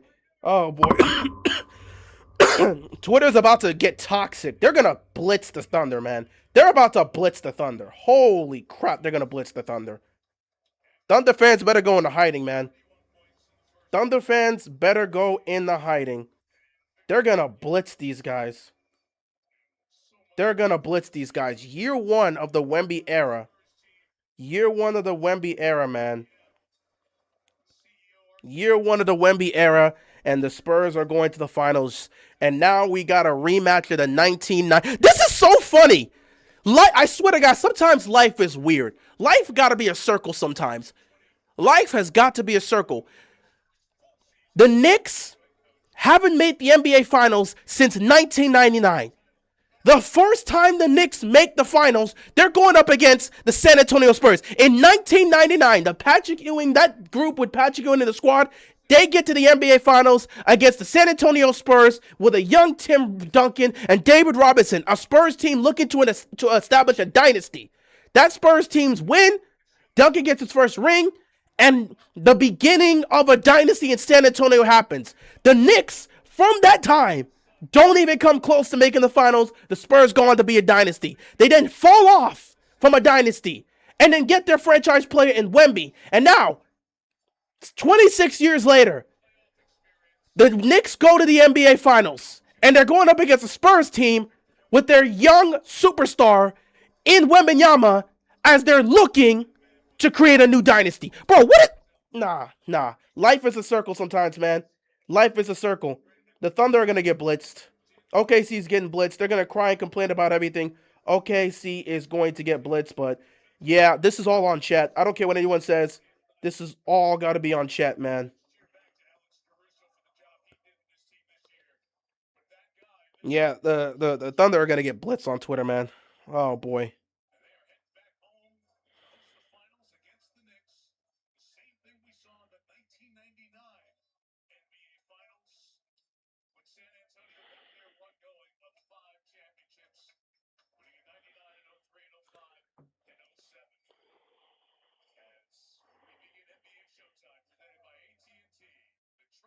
This is a tough one, man. I feel so bad for Shea. He showed up tonight.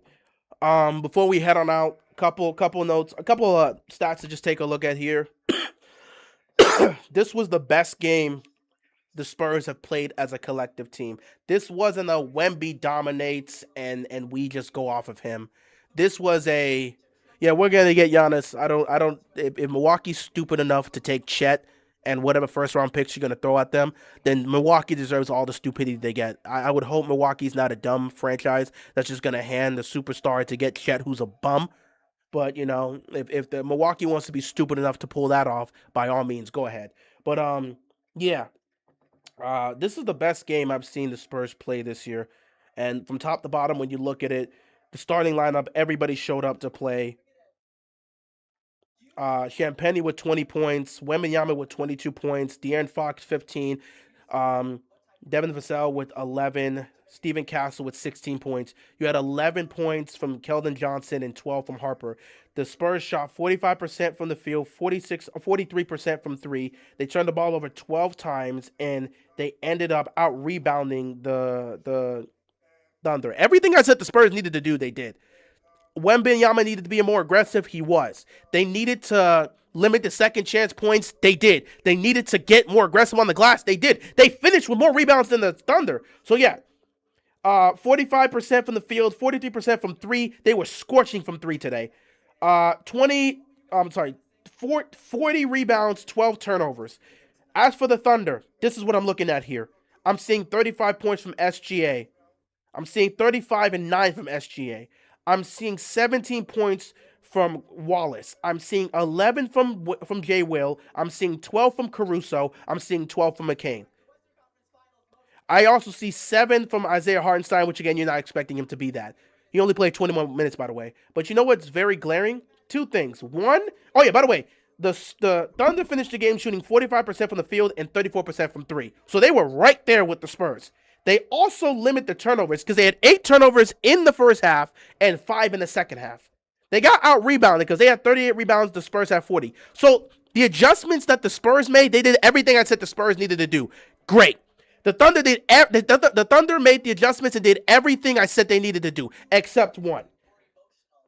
They fixed it. They limit the turnovers. They improved the shooting. They did everything. You got production from the bench. Everybody was showing up, except one guy. Chet Holmgren. 33 minutes, 4 points, 1 or 2 from the field. Trade him. Trade him. Get him out of here. We're done. Trade him. Trade him. Trade him. It's over. Trade him. It's trade him. Trade him. We're done here. We're done here. Trade him. It's over. Trade him. I don't care where you got to trade him to. Go trade him. Because you're going to have to deal with Wemby for the next decade plus. You're going to be dealing with these guys moving forward. If Chet's not even going to try, trade him now.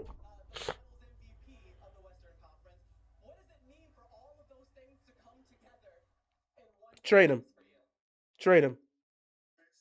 Trade him. Trade him. He's done. He's done. Trade him. Trade him. It's over. I don't care. I don't care what anyone has to say. Trade him. It's over. Trade Chet. Move on. Because you're going to be dealing with this guy for the next decade plus. If Chet's going to perform like this and shrink and not even try to compete against him, then he can go. He can go. But congratulations to the Spurs. I picked the Spurs to win in 7. I think it's clear as day. You know what my pick's going to be. I'm picking the Spurs to win the championship. I said the winner of the series is going to go on to win the championship. I'll be damned if you see me picking the Knicks to win anything. So I got the Spurs in 6. Wemby's going to be a champion year 1 in the postseason, and we will officially start the Wembanyama era. This starts the era. He dethroned the Thunder. Keep in mind, these guys are all young. This was their first action in the postseason, and they went all the way to the finals. When the young Thunder, when they got this group together of Shea and Chet and J-Dub and all this group, when they got that young core together, the first playoffs they had was in 24 when you had that young big 3 core. That first playoff run, they lost in 6 to the Mavericks. They lost to Luke and Kyrie in 6. That first playoff run by that group, by that trio, they went to 6 games and lost in the second round. Year 1 of Wemby and Castle and Harper and these young guys, they went to the finals by beating the Thunder. Nah, it's different. It's different. With that being said, guys, I'm going to call it a night here. It is 11 o'clock. I got to go watch this Dodgers game. NBA Final starts Wednesday, but we'll be here either Monday or Tuesday to talk about the Ravens, so look out for that.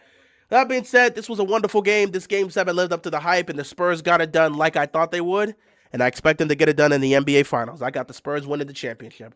With that being said, thank you so much for tuning in. Thank you so much for watching. I'm so glad we were able to actually have this stream go from start to finish with no problems. This is how it's supposed to be. We got to sit here and enjoy a great game, and it went from beginning to end. Hopefully, we can have this throughout the entire NBA Finals. I'm praying for it, but we'll have to see how things go. With that being said, I appreciate every single one of you guys pulling up to the stream tonight. What's up, keeping it real? I took a break after the Cavs got swept, but this at least makes up for the Thunder, for that Thunder eliminated. Yeah, man. Spurs get to the finals. Congratulations to Spurs. OKC, trade Chet and get whatever you can. Good night. Just want to pop up. Appreciate it, man. If you want, feel free to pull up again on Monday or Tuesday. We're going to talk about the Ravens, so Yeah, I don't know what to say. I haven't talked about the Ravens yet, so I'll be back Monday and Tuesday. OTAs are going to continue on Monday, Tuesday, and Thursday. And then next week, Tuesday through Thursday, the 9th through 11th, will be mandatory minicamp. So I want to get some talk about the Ravens before the finals start. So we'll be here Monday or Tuesday. Look out for the stream, but we're going to talk about the Ravens. And yeah, with that being said, good night, everybody. I will see you later. Be sure to stay safe and peace out. Good night, everybody.